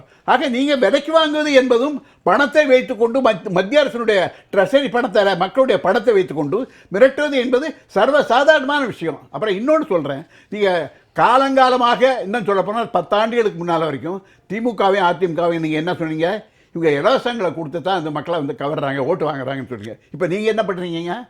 ஒருத்தர் 2000 ரூபா கேஜ்ரிவால் கொடுக்குறேன்னா நான் 2100 கொடுக்குறேன், நான் அங்கே விடுறேன்னா நான் இதை விட கூட கொடுக்குறேன், நீ மதிய உணவு போடுறேன்னா காலை உணவு போடுறேன். ஏன் அப்படி நீங்கள் உங்களுக்குன்னே திட்டம் இல்லை, மற்றவருடைய திட்டங்களை திருடி நீங்கள் இன்றைக்கி வந்து மக்கள் மத்தியில் செல்வாக்கு பெறான்னு நினைக்கக்கூடிய மிக கேவலமான ஒரு அரசியலை இன்றைக்கி பாஜக பண்ணிகிட்டு இருக்கு. நாணயமான அரசியலா? என்னுடைய கேள்வி அதுதான். இன்னொன்று, நீங்கள் வந்து சொல்கிறீங்க அமைச்சர்கள் அவ்வளோ பேருமே வந்து குற்றம் இருக்கு, அவங்க பேர் லஞ்ச ஊழல் குற்றச்சாட்டு இருக்குது. நான் கேட்குறேன், பாஜக யார் பேர் ஊழல் குற்றச்சாட்டு இல்லையா? எலெக்ஷன் ஃபண்டு அயோக்கியத்தனமானது என்று சொல்லி சந்திரசூட் வந்து அவர் கொடுத்தாரு, அவர் தீர்ப்பு கொடுத்தாரு. அதற்கு பிறகும் ஒரு போன மாதம் வந்து பாஜக தான் இந்தியாவிலே அதிகமாக நிதி கிடைத்திருக்கிறது அப்படின்னு வெளிப்படையாக அந்த புள்ளி விவரம் கொடுத்தாங்கல்ல. எப்படி கொடுக்குறாங்க? எப்படி பாஜக கொடுக்குறாங்க? ஆக இது எல்லாமே வந்து மக்கள் எல்லாம் பார்த்துட்டு இருக்காங்க. மக்களை வந்து நீங்கள் ஏமாற்ற முடியாது. ஒரே விஷயம், பாஜக ஆட்சிக்கு வர வேண்டும் என்று சொன்னால் 2 தான் பண்ண முடியும். ஒன்று, எதிர்க்கட்சிகளை விலைக்கு வாங்குவது, அல்லது மையத்தில் இருக்கக்கூடிய பணத்தை வைத்துக்கொண்டு அதனுடைய அதை வந்து பயன்படுத்தி கொண்டு நீங்கள் வந்து அந்த குறிப்பிட்ட மாநில மக்களை வஞ்சிப்பது. இதுதான் உங்களுடைய விலையாக இருக்குது. இங்கே டெல்லியில் இப்போ நான் இன்னொன்று கேட்குறேன், இந்த 6 பேர் மினிஸ்டர் வந்து நீங்கள் உள்ளே போட்டீங்களே, நான் கேட்குறேன், பாஜக யாருமே தப்பு இல்லையா? என்னுடைய கேள்வி. 12வது வருஷம் நீங்கள் இருக்கீங்க, பாஜக யாரும் தப்பு பண்ணல? ஒரே ஒரு மினிஸ்டர் வேறு வழக்கு இருக்கா? ஒரே ஒரு எம்பி வேறு வழக்கு இருக்கா? இன்னும் சொல்ல போனால் ரிப்போர்ட் என்ன தெரியுங்களா, பாஜகவில் இருக்கக்கூடிய எம்பிக்களில் 40% 40 விழுக்காட்டு பேர் செக்ஸ் குற்றச்சாட்டு, கொலை குற்றச்சாட்டு, மர்டர் சார்ஜஸ் இருக்கக்கூடியவங்க தான் இருக்காங்க. இது வரைக்கும் ஒரே ஒரு ஆள் பண்ணியிருக்கீங்களா? இந்த பிரக்யானந்தா என்னமோ ஒருத்தர் இருந்தார், ஒரு பாஜக எம்பி, அவர் பெரிய சாமியார் மாதிரி இருப்பார். அவர் 600 பேர் மேலே அவர்கள் பாலியல் குற்றச்சாட்டு இருக்குன்னு சொல்லிட்டு போன வருஷமாக வந்தது. இது வரைக்கும் அவர் பேர் நடவடிக்கை இருக்கா? மெட்ராஸில் அண்ணா யூனிவர்சிட்டியில் ஒரு பெண்ணை வந்து அந்த இங்கே இருக்கக்கூடிய ஒரு பிரியாணி கடைக்காரன் வந்து அவன் ஏதோ கெடுத்துட்டான்னு சொல்லணுன்னா குதிக்கிறார். அண்ணாமலையிலேருந்து மையத்தில் இருக்கக்கூடியவங்க பூரா குதிக்கிறாங்க. அதோட தமிழ்நாட்டை பெண்களே வாழ முடியாது இப்படி சொல்லாமா? என்னுடைய கேள்வி அதான். நான் என்ன கேட்குறேன்னா, அந்த ஒரு பெண் மட்டும் இல்லைங்க, உங்க வீட்டில் என் வீட்டில் நம்மளும் நம்முடைய குழந்தைகளை அங்கே அனுப்புகிறோம், பெண் குழந்தைகளை. அப்படி சொல்லாமா? பாஜகவில் திமுக ஆட்சியில் வந்து பெண்களுக்கே வந்து பாதுகாப்பு இல்லைன்னு சொல்லாமா? அப்போ நான் எப்படி நாளைக்கு அனுப்புவேன்? எப்படி என்னுடைய பெண்ணை நான் அனுப்புவேன்? என்னுடைய தங்கச்சியை நான் எப்படி அனுப்புவேன்? தவறுகளை சுட்டி காட்டலன்னா தொடர்ந்து தவறு நடக்கிறது. அது நீங்க மொத்த குற்றச்சாட்டு சொல்லக்கூடாது. நான் என்ன சொல்றேன்னா, இல்ல அண்ணா பல்கலைக்கழகத்தில் நடந்தது யாருமே சுட்டி காட்டக்கூடாது. அண்ணா யூனிவர்சிட்டியில அடுத்த தவறுக்கு அடிக்கோடுற மாதிரி ஆயிடுவேன். இந்த குறிப்பிட்ட பெண்ணுக்கு பாதுகாப்பு கொடுக்கப்படவில்லை அப்படிங்கிறத நீங்க சொல்லுங்க. ஆனா பெண்களே வாழ முடியாது தமிழ்நாட்டில், பெண்களுக்கே பாதுகாப்பு இல்லை. என்ன சார் இது என்ன அரசியல்? இது என்ன அரசியல்? என்ன நான் சொல்றேன், நீங்க பிரக்யானந்தா 600 பேரை கற்பழிச்சான்னு சொல்லிட்டு கண்டுபிடிச்சாங்களே, அது என்ன பொய்யாது? அவங்க தானா வந்து படுத்திட்டானா?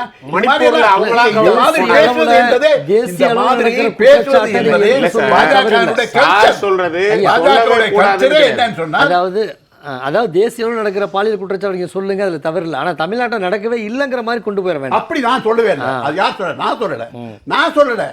ஆனால் எது நடந்தாலும் ஒரு சப் இன்ஸ்பெக்டர், ஒரு பெண் கான்ஸ்டபிள, ஒரு காவல்துறை அதிகாரியை யாரோ 2 பேர் திமுக அடித்தான், எவனும் அடித்தான், ஆளுங்கட்சிக்காரன் அடிக்கிறான். இது இயல்பாக நடக்கும். எப்படி சொல்றது? எப்படி என்ன சொல்றதுன்னா, பெண்களுக்கே பாதுகாப்பு இல்லை, போலீஸ்க்கே பாதுகாப்பு இல்லை. என்ன ஒரு படத்துல நடிகர் சோ சொல்ற மாதிரி சின்னூடு கத்தி லேசா கழிச்சா கொஞ்சம் ரத்தம் வச்சு அதை பேர் கொலாங்கிறாங்க அப்படிங்கிற மாதிரி இருக்கு நீங்க சொல்றது. அதாவது தேசிய அளவில் நடக்கிற குற்றச்செயலை நீங்க சொல்லுங்க, தப்பு இல்லை. ஆனா தமிழ்நாட்டில் ஒண்ணுமே நடக்கல அப்படிங்கிற குற்றத்தை நீங்க பதிவு பண்ண வேண்டாம்.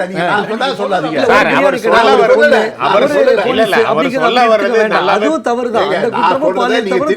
நான் சொல்றேன், என்ன சொல்றேன்னு சொன்னால், ஒரு பெண் பாதிக்கப்பட்டாள் என்று சொன்னால் அவளுக்கான நியாயம் கேட்கறதுக்கும் அதற்காக போராட்டம் பண்ணுவதற்கும் அதற்காக என்ன வேண்டாம் செய்வதற்கு எதிர்கட்சிகளுக்கு உரிமை இருக்கு. இன்னும் சொல்ல போனா அவர்களுடைய கடமை இருக்கு. ஆனா அதை வைத்துக் கொண்டு பெண்களுக்கே தமிழ பாதுகாப்பு இல்லைன்னு சொல்றது என்ன நியாயம்? அது வந்து ஒட்டுமொத்தமான ஒரு குற்றச்சாட்டு வைக்கும் போது அவருடைய கட்சி தலைவரா அவருடைய அடுத்த முறை பெண்கள் வந்து கல்லூரிக்கு அனுப்புறதா இல்லையா? அதை சொல்லுங்க. அதாவது இந்த ஒரு இடத்துல 36 நாள்ல ஒரு 96 பாலியல் வழக்கு பதிவு செய்யப்பட்டிருக்கு தமிழ்நாட்டுல. அதை வந்து நம்ம எப்படி நியாயப்படுத்த முடியும்? கிருஷ்ணகிரியில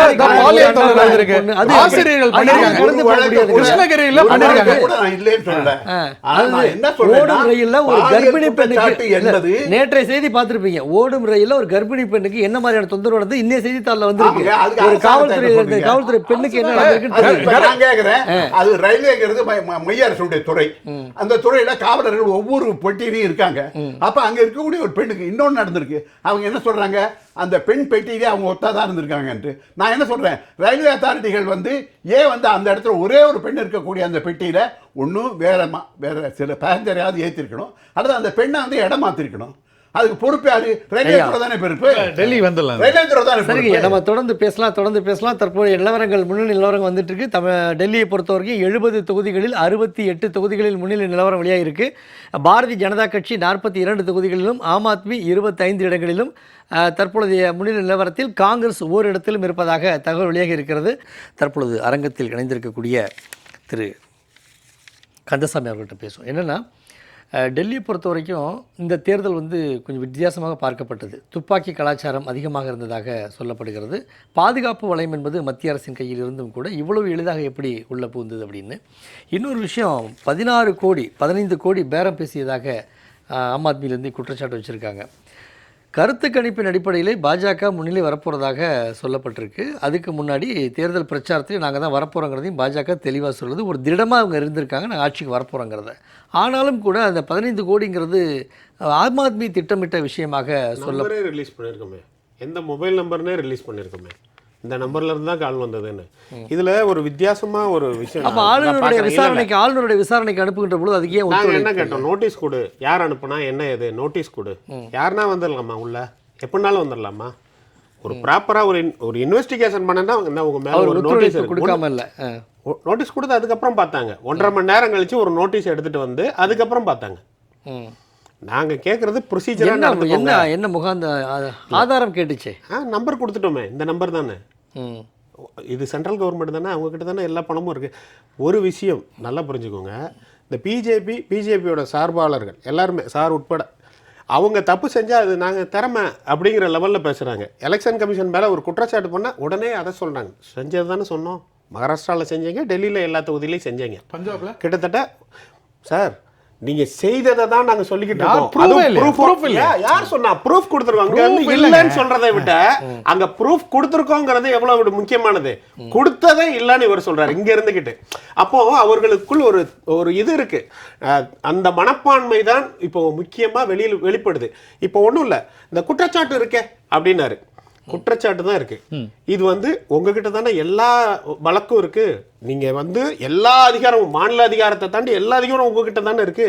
6 மாசமா எல்லாரையும் ஜெயில வச்சீங்கல்ல, உச்ச நீதிமன்றம் தலையில ஒரு தட்டு தட்டி சார் ஜட்ஜ் வச்சிருக்காரு. நல்லா கேளுங்க, ஜட்ஜ் தான் பாக்குறாரு. 20 ஸ்டேட் வச்சிருப்பாங்களா, மத்திய அரசு வச்சிருக்காங்களா, ஜட்ஜ் நாங்க வச்சிருக்கோம். இல்லங்க சார், ஜட்ஜ்மென்ட் தான் சார், ஜட்ஜ் தான் கொடுக்கிற பெயில். 20 ஜட்ஜ் கேளுங்க, இதுல இருக்காங்க, ஜட்ஜ் கேளுங்க. இப்ப ஜட்ஜ் கேளுங்க. அப்புறம் சிஏஜி பத்தி சொன்னாரு. சிஏஜில எங்களுக்கு குற்றச்சாட்டுனாரு, 7.5 லட்சம் கோடி சிஏஜில குற்றச்சாட்டு வந்தது. அப்ப எங்க இருந்தீங்க? இப்ப இல்ல பாருங்க, அப்படியே கண்ணு காசு மூக்கு வாய் எல்லாத்தையும்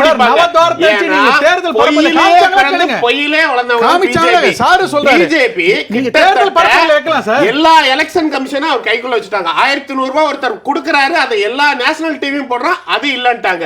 ஷூ எல்லாம் வாங்கி கொடுக்குறாங்க, எல்லா இதெல்லாம் ஜாக்கெட் அந்த இது ட்ரெஸ் எல்லாம் வாங்கி கொடுக்காங்க, அது இல்லன்ட்டாங்க. எல்லா இடத்துலயும் போய் மை வச்சு அனுப்புனாங்க, அது இல்லன்ட்டாங்க. ஆனா நாங்க 15 கோடி அது பேரம் பேசினது முதற்கொண்டு பணம் கொடுத்துட்டு அடையாளத்துக்கு மையா குடிசை பகுதியில் போய் நாளைக்கு ஓட்டை போட வர வேண்டாம், அதுக்கு வீடியோ எல்லாமே ரிலீஸ் பண்ணியிருக்கோம். எல்லா வீடியோவும் ரிலீஸ் பண்ணதை மட்டும் தான் நான் சொல்றேன். எல்லா ஆதாரமும் தேர்தல் முடிவு அப்படிதான் வந்திருக்கா சார், அதுவும் காரணம். எல்லாமே சாம பேத தான தண்ட எல்லாத்தையும் யூஸ் பண்ணிருக்காங்க. இன்னும் முடிவு வரல. ஒரு விஷயத்தை மக்கள் மத்தியில பதிவு பண்ணிக்கலாம். இந்த டெல்லியில இந்த தேர்தல் யுக்தி ஒரு புதுசா சொல்றீங்க, என்னன்னா மக்கள் வாக்களிக்க கூடாதுன்னு சொல்லி முதல் நாளே அதுக்கு வீடியோவே நாங்க ரிலீஸ் பண்ணிருக்கோம். எந்த பகுதியில? குடிசை பகுதியில அதுக்கு வீடியோ ரிலீஸ் பண்ணி அது மீடியாலயும் அதை பற்றி இந்த எலெக்ஷன் கமிஷன் எதையுமே கண்டுக்கல. இத்தனை யுக்தியும் பயன்படுத்த ஒன்றும் இல்லைங்க. 12 வருஷத்துக்கு முன்னாடி ஆட்சிக்கு வந்தோம், இவ்வளோ சாதனை பண்ணியிருக்கோம். பிஜேபி இன்னைக்கு எதிர்த்து நின்று நான் எனக்கு ஓட்டு போடு அப்படின்னு கேட்கறதுக்கு எந்த இதுவும் இல்லை. அவங்க செஞ்சது 2 விஷயம்தான். பிஜேபி நல்ல ஆள் கிடையாதுப்பா, அரவிந்த் கெஜ்ரிவால் நல்லவர் அப்படின்னு ஓட்டு போட வந்தாங்க. அப்போ இவனோட அந்த இதை இறக்கணும். அப்போ என்னென்ன குற்றச்சாட்டு உண்டோ எல்லாத்தையும் செஞ்சாங்க.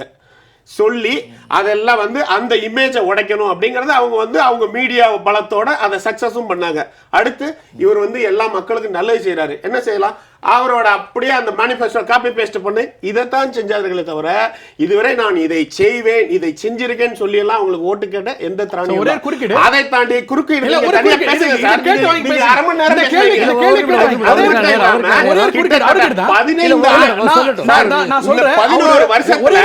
ஒரு லட்சம் கோடி கிட்ட பிஜேபிக்கு வந்திருக்கு. அது எங்க இருந்து வந்தது?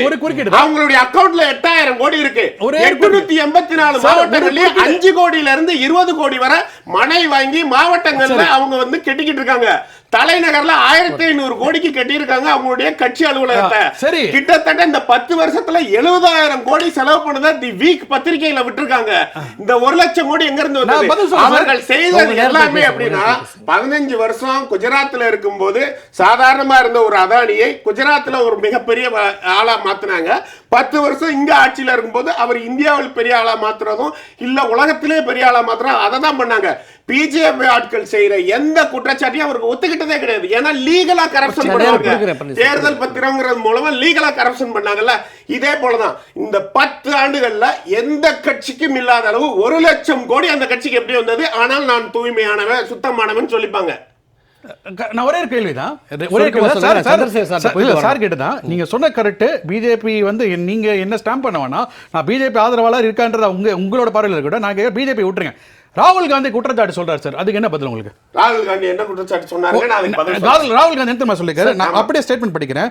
Aravind Kejriwal is afraid of prime minister Narendra Modi liquor scam உட்பட கேளுங்க சீஷ் மஹால் பாலிடிக்ஸ் ரெண்டுமே பிரதமர் மோடி கையில் இருக்கிறது. அதனால அரவிந்த் கெஜ்ரிவால் வந்து பயந்துகிட்டு இருக்காருன்னு அப்படியே ராகுல் காந்தி சொல்லிருக்காரு. இப்ப ராகுல் காந்தி வந்து அஜய் மேக்கன் சொல்லிருக்காரு ஊழல் இருக்குன்னு. அப்ப நீங்க அதுபோல பிஜேபி விட்டுருக்கீங்க. பிஜேபி செய்த ஒரு 10 பிஜேபி இல்ல சார், காங்கிரஸ் நான் என்ன பேசுறேன்?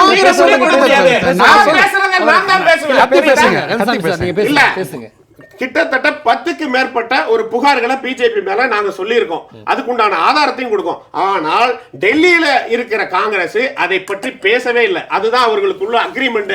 என்ன அப்படின்னா ஒரு வகையில இவங்க என்ன நினைச்சிருப்பாங்க, அந்த 11 மாசம் 11 எம்எல்ஏ ஃபர்ஸ்ட் நம்ம வந்து ஆதரவு கொடுத்தோமே அதனால வந்துட்டாங்க. அப்போ பிஜேபி வரக்கூடாதுன்னு நினைச்சவங்க இனிமேல் எக்காரத கூட ஆம் ஆத்மி வரக்கூடாதுன்னு நினைக்கிறது கட்சிக்காரங்களுடைய இயல்பு தானே. அதனால இந்த எலெக்ஷன்ல எந்த காங்கிரஸ் லீடர் பிஜேபி செய்த தவறை சுட்டிக்காட்டியது, பணம் கொடுத்ததையோ இல்ல அந்த எலெக்ஷன்ல உள்ள ஓட்டர் லிஸ்ட் டெலீட் பண்ணதையோ இல்ல ஒவ்வொரு வீட்டுக்கும் 50-60 ஓட்டு சேர்த்ததையோ இல்ல ஒவ்வொரு இடத்துலயும் போய் கிஃப்ட் கொடுத்ததையோ இல்ல மை வச்சு ஓட்டு போட விடாம பண்ணதையோ இதை ஏதாச்சும் ஒரு காங்கிரஸ் தலைவர்கள் அங்க சொன்னாங்களா? சந்திரசேகர் என்ன சொல்றாரு அவர்கிட்ட கேட்போம். சந்திரசேகர் சார், நீங்க இணைப்புல இருக்கீங்க, கேட்டுட்டு இருப்பீங்கன்னு நினைக்கிறேன். நடந்த சம்பவங்களை காங்கிரஸ் அங்க தடுக்கல, அதுவே குற்றத்துக்கு பெரிய துணை போனது ஆகி போயிடுச்சு அப்படிங்கிற ஒரு குற்றச்சாட்டை வைக்கிறாங்க. நீங்க என்ன சொல்ல விரும்புறீங்க? இன்றைக்கு காங்கிரஸ் வந்து அங்க டெல்லியை பொறுத்தவரை ஆம் ஆத்மியையும் பாஜகவையும் ஒரே தட்டில் வைத்து தான் எதிர்த்திருக்கிறோம். அங்க பொறுத்த வரைக்கும் இல்ல சார், அங்க வந்து பாஜக அத்துமீறின இடங்களை வந்து கம்ப்ளைண்டா ரைஸ் பண்ணாம போச்சு காங்கிரஸ். அப்படி போனதுனால காங்கிரஸும் பாஜக கூட அந்த இடத்துல ஒத்து போயிருக்கு, அந்த தவறுகளுக்கு ஒத்து போயிருக்கு அப்படிங்கிற குற்றச்சாட்டை வைக்கிறாங்க. இல்ல அதை மறுக்கிறேன். அங்கேயும் எல்லாவற்றையும் காங்கிரசும் வெளிப்படுத்தி இருக்கிறது. நேற்றைக்கு கூட வெளிப்படையாக, அதாவது பாஜக நீங்க ஒரு ஆம் ஆத்மி ஒரு கந்தசாமி சார் சொன்னதை நான் ஒரு விஷயம் ஒத்துக்கிறேன். எல்லா விஷயங்களையும் சாம தண்ட பேத எல்லாவற்றையும் உபயோகப்படுத்தி அவர்கள் தேர்தல் வெற்றி என்பதை மட்டுமே குறிக்கோளாக கொண்டு செயல்படுகின்ற ஒரு கட்சி. எப்படி வேண்டுமானாலும் வெற்றி பெறலாம். வெற்றி என்பது எல்லா கட்சிகளுக்கும் வேண்டும் என்பது இயற்கை தான். எல்லா கட்சிகளும் வெற்றிக்காகத்தான் போராடும்.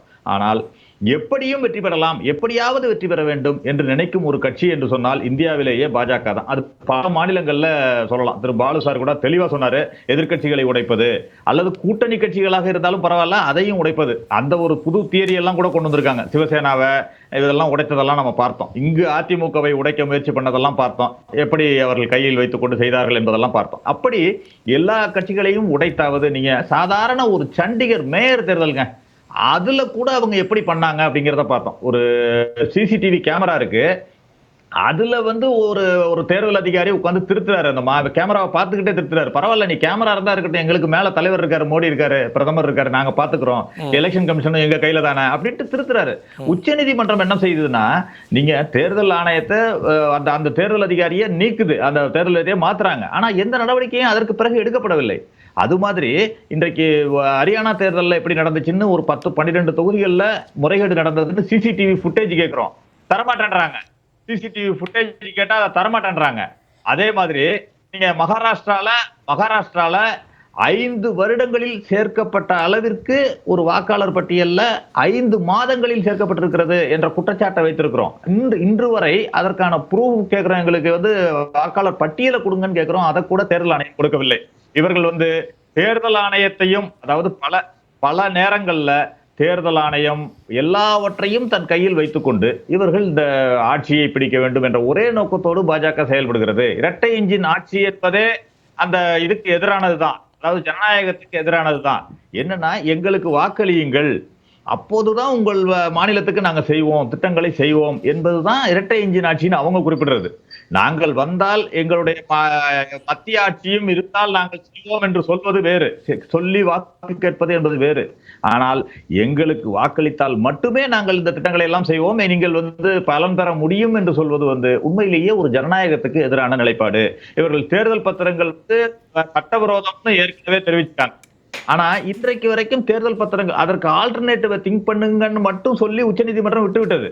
ஆனா இன்று வரை தேர்தல் பத்திரங்கள் மூலமாக அவர்கள் பல கோடி ரூபாயை, பல ஆயிரம் கோடி ரூபாயை தங்களுக்கு நிதியாக வைத்துக் கொண்டு எல்லா கட்சிகளையும் பணபலம், அதிகார பலம் இவற்றை வைத்துக் கொண்டு அவர்கள் செயல்பட்டு கொண்டிருக்கிறார்கள். அதுதான் இன்றைக்கு டெல்லியிலும் அவர்கள் வெற்றி பெறுவதற்கான ஒரு காரணமாக இருக்கிறது. பல காரணங்கள் இருந்தாலும் அதுவும் ஒரு காரணமாக இருக்கிறது என்பதுதான் என்னுடைய கருத்து. சார், அதே போல் மொத்தமுள்ள 70 தொகுதிகளிலுமே முன்னிலை நிலவரங்கள் வெளியாகி இருக்குது. அப்படின்னு பார்த்தோம்னா கூட பாரதிய ஜனதா கட்சி 47 இடங்களில், அதாவது பெரும்பான்மைக்கு அதிகமான தொகுதிகளில் முன்னிலை. ஆம் ஆத்மியை பொறுத்த வரைக்கும் பார்த்தோம்னா 22 தொகுதிகளில் முன்னிலை. காங்கிரஸ் ஒரு இடத்துல. என்ன சார் நினைக்கிறீங்க? இன்றைக்கு அதான் அவர்கள் பாஜக அவர்கள் நினைத்ததை அச்சீவ் பண்ணியிருக்காங்க. ஆனாலும் அது நீங்க அவர்களுடைய ஆட்சி முறை அடுத்தது, நீங்க அவர்கள் என்ன செய்ய போகிறார்கள் என்பது. இரட்டை இன்ஜின் ஆட்சி பல இடங்கள்ல தோல்வி. நீங்க அவர்கள் எந்த இடங்களில் எதையெல்லாம் விமர்சனம் செய்தார்களோ அதையெல்லாம் இன்றைக்கு அவர்கள் தேர்தல் அறிக்கையாக கொடுத்திருக்காங்க. காப்பி பேஸ்ட்னு சொன்னார்ல, அதுதான் உண்மை. எல்லா கட்சிகளிலும் இருந்து காப்பி பேஸ்ட். இங்க தமிழ்நாட்டில் கொடுத்தா இலவசம் ரேவடி கல்ச்சர்னு பிரதமர் பேசுவாரு. ஆம் ஆத்மி ஏதோ ஒரு இலவசம்னு அறிவித்தா அதை ரேவடி கல்ச்சர்னு பேசுவாரு. கர்நாடகத்துல காங்கிரஸ் கட்சி அறிவித்தால் அதை ரேவடி கல்ச்சர்னு பேசுவாரு. ஆனா அதே நேரத்துல இவர்கள் அங்கு அதே கல்ச்சரை அதே தங்கள் தேர்தல் அறிக்கையில கொடுப்பாங்க. இன்றைக்கு அவர்கள் ஆட்சிக்கு வந்த பிறகு கூட அவர்கள் என்ன செய்ய போகிறார்கள் என்பதை மக்கள் பார்க்க போறாங்க. ஏனென்றால் மணிப்பூரில் இரட்டை இன்ஜின் ஆட்சி எப்படி நடந்ததுன்னு பார்த்தாங்க. பல மாநிலங்கள்ல இரட்டை இன்ஜின் ஆட்சி தோல்வி.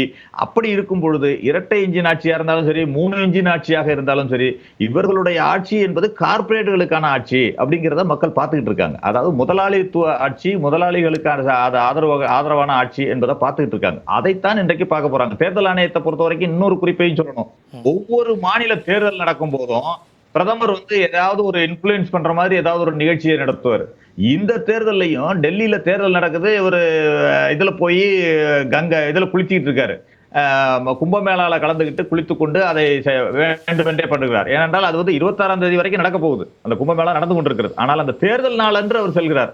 இந்த இன்ஃபுளுன்ஸை ஒவ்வொரு முறையும் செய்கிறார்.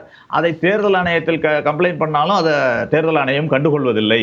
இப்படி எல்லாவற்றிலும் இவர்கள் இன்ஃபுளுன்ஸ் செய்து அதன் மூலமாக வாக்குகளை பெற வேண்டும், வெற்றி பெற வேண்டும், எப்படியாவது வெற்றி பெற வேண்டும் என்ற ஒரே நோக்கத்தோடு செயல்படும் பாஜகவுடைய பாசிசம், இது மாதிரி ஜனநாயகத்துக்கு எதிரான செயல்பாடுகளை மக்கள் பார்த்துக்கிட்டு இருக்காங்க. அதை டெல்லி தேர்தலில் வெற்றி பெற்றாலும் கூட மக்கள் அதை புரிந்து கொள்வார்கள் நான் நினைக்கிறேன். சார், டெல்லி மக்கள் புரிஞ்சுக்குவாங்க. அடுத்து எப்படி இவங்க ஆட்சி பண்ண போகிறாங்க, இந்த விமர்சனம்லாம் ஒரு பக்கம். ஒரு தேசிய கட்சி, மிகப்பெரிய கட்சி, இந்திய அளவில் பிரதமர் மோடிக்கு அடுத்தபடியாக எதிர்பார்க்கப்படக்கூடிய ஒரு இயக்கம் காங்கிரஸ், அதில் ராகுல். ஆனால் தலைநகர் டெல்லியிலேயே ஒன்று. அடுத்த கட்டத்துக்கு என்ன சார் பண்ண போகிறாங்க காங்கிரஸ் அங்கே?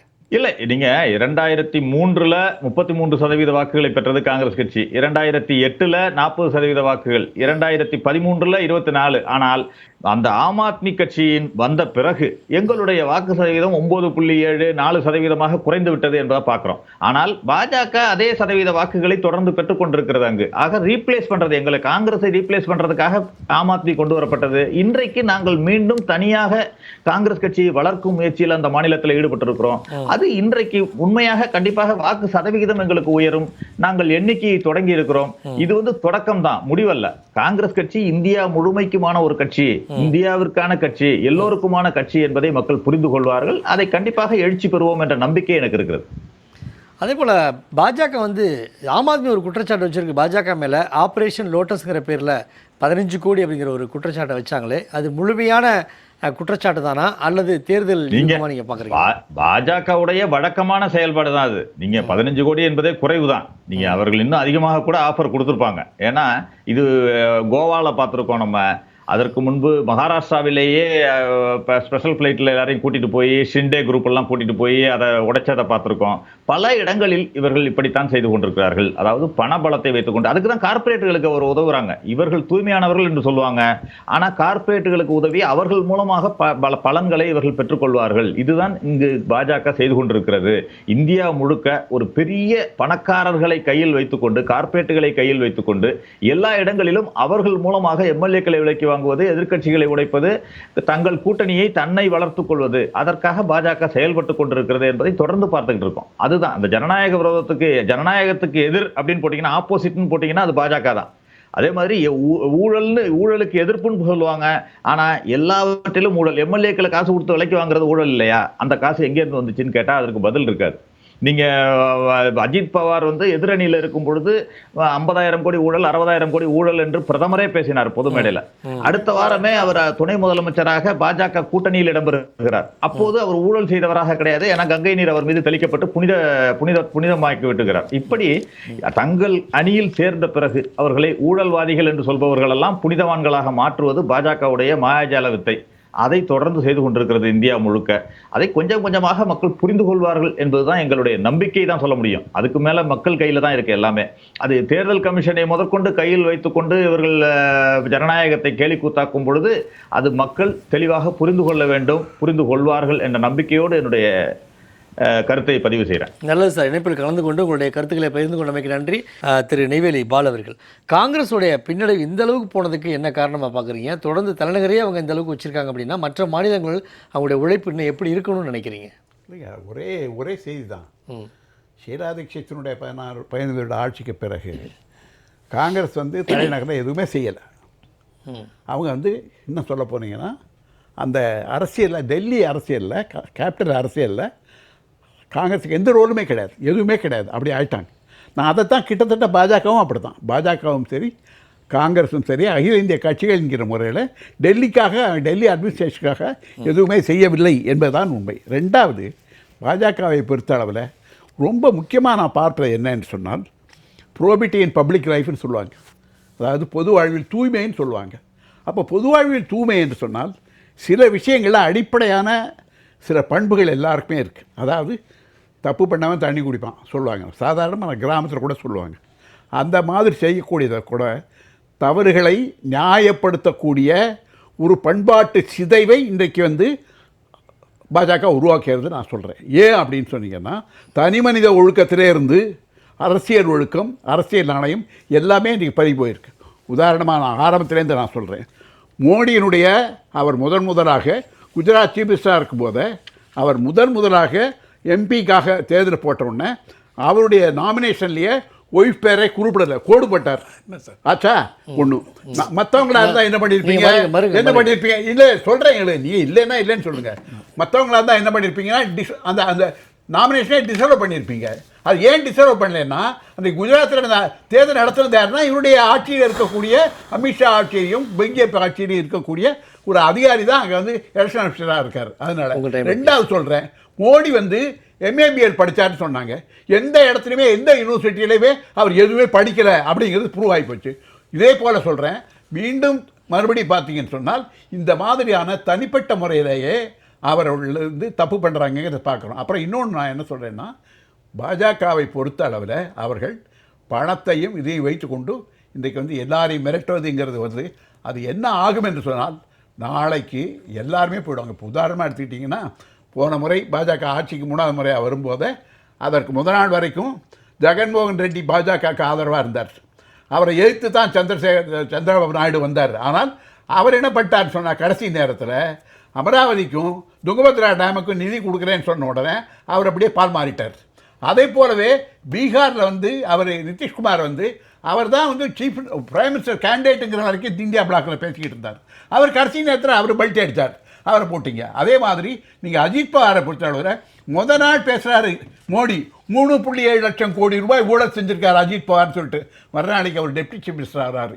இது மாதிரியான வேடிக்கைகள் எல்லாம் நீங்கள் பாஜகவில் பெறும்போது என்ன வருகிறது என்று சொன்னால், பொது வாழ்க்கையில் இருக்கக்கூடிய அடிப்படையான சில பண்பாடுகளை, அதாவது வேல்யூஸ்ன்னு சொல்லுவாங்க இல்லையா, அந்த விழுமியங்களையும் கெடுப்பது என்பது இன்றைக்கி பாஜகவினுடைய ஒரு அடிப்படை இதாக இருக்குது. அதனால் என்னன்னு சொன்னீங்கன்னா, இன்றைக்கி பொது வாழ்க்கையே என்பதற்கு ஊழல் மட்டுமல்ல, பொது வாழ்க்கை இருக்கக்கூடிய பண்பாட்டு சிதைவையும் சேர்த்து இன்றைக்கு பிஜேபி செய்யுது.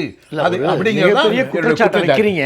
பொது வாழ்வில் வந்து தூய்மை இல்லை அப்படிங்கிற விஷயத்த டெல்லியில் இருக்கிற மக்கள் மேக்சிமம் படித்தவங்க தான் இப்போ மாற்றத்தை உருவாக்கியிருக்காங்க. 70க்கு 50 தொகுதிகளில் முன்னிலை நிலவரம் வருது.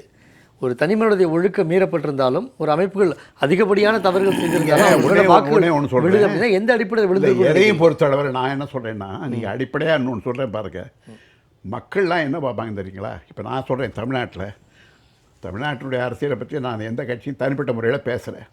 67லேருந்து 2 கட்சி தான் ஆட்சியில் இருக்குது இல்லையா?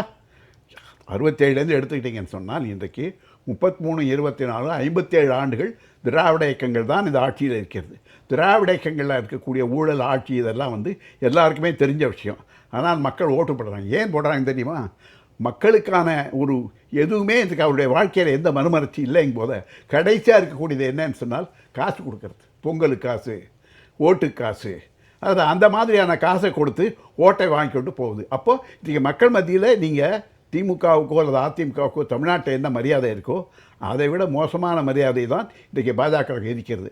அதை விட இன்னொன்று என்னன்னு சொன்னால், அவர்கள் கையில் இருக்கக்கூடிய மைய அரசினுடைய அதனுடைய காஃபர்ஸ், அதனால் கதானா இருக்கக்கூடிய பணத்தை தங்களுடைய சொந்த நலனுக்காக அள்ளிவிட்டு அவர்கள் பண்ணுகிறார்கள்னு பார்க்குறோம். ரெண்டாவது, எலெக்ஷன் அந்த அந்த தேர்தல் நிதி என்பது எவ்வளோ பெரிய மோசடி என்று சந்திரசூட் சொன்னார். ஆனால் அதன் மேல் நடவடிக்கை எடுக்க சொல்லி அவர் உத்தரவு போடல. நல்லா பாருங்கள், அதை சொன்னவர் அதற்கு மேல் நடவடிக்கை எடுக்கணும்னு உத்தரவு போட்டிருக்கணுமா இல்லையா?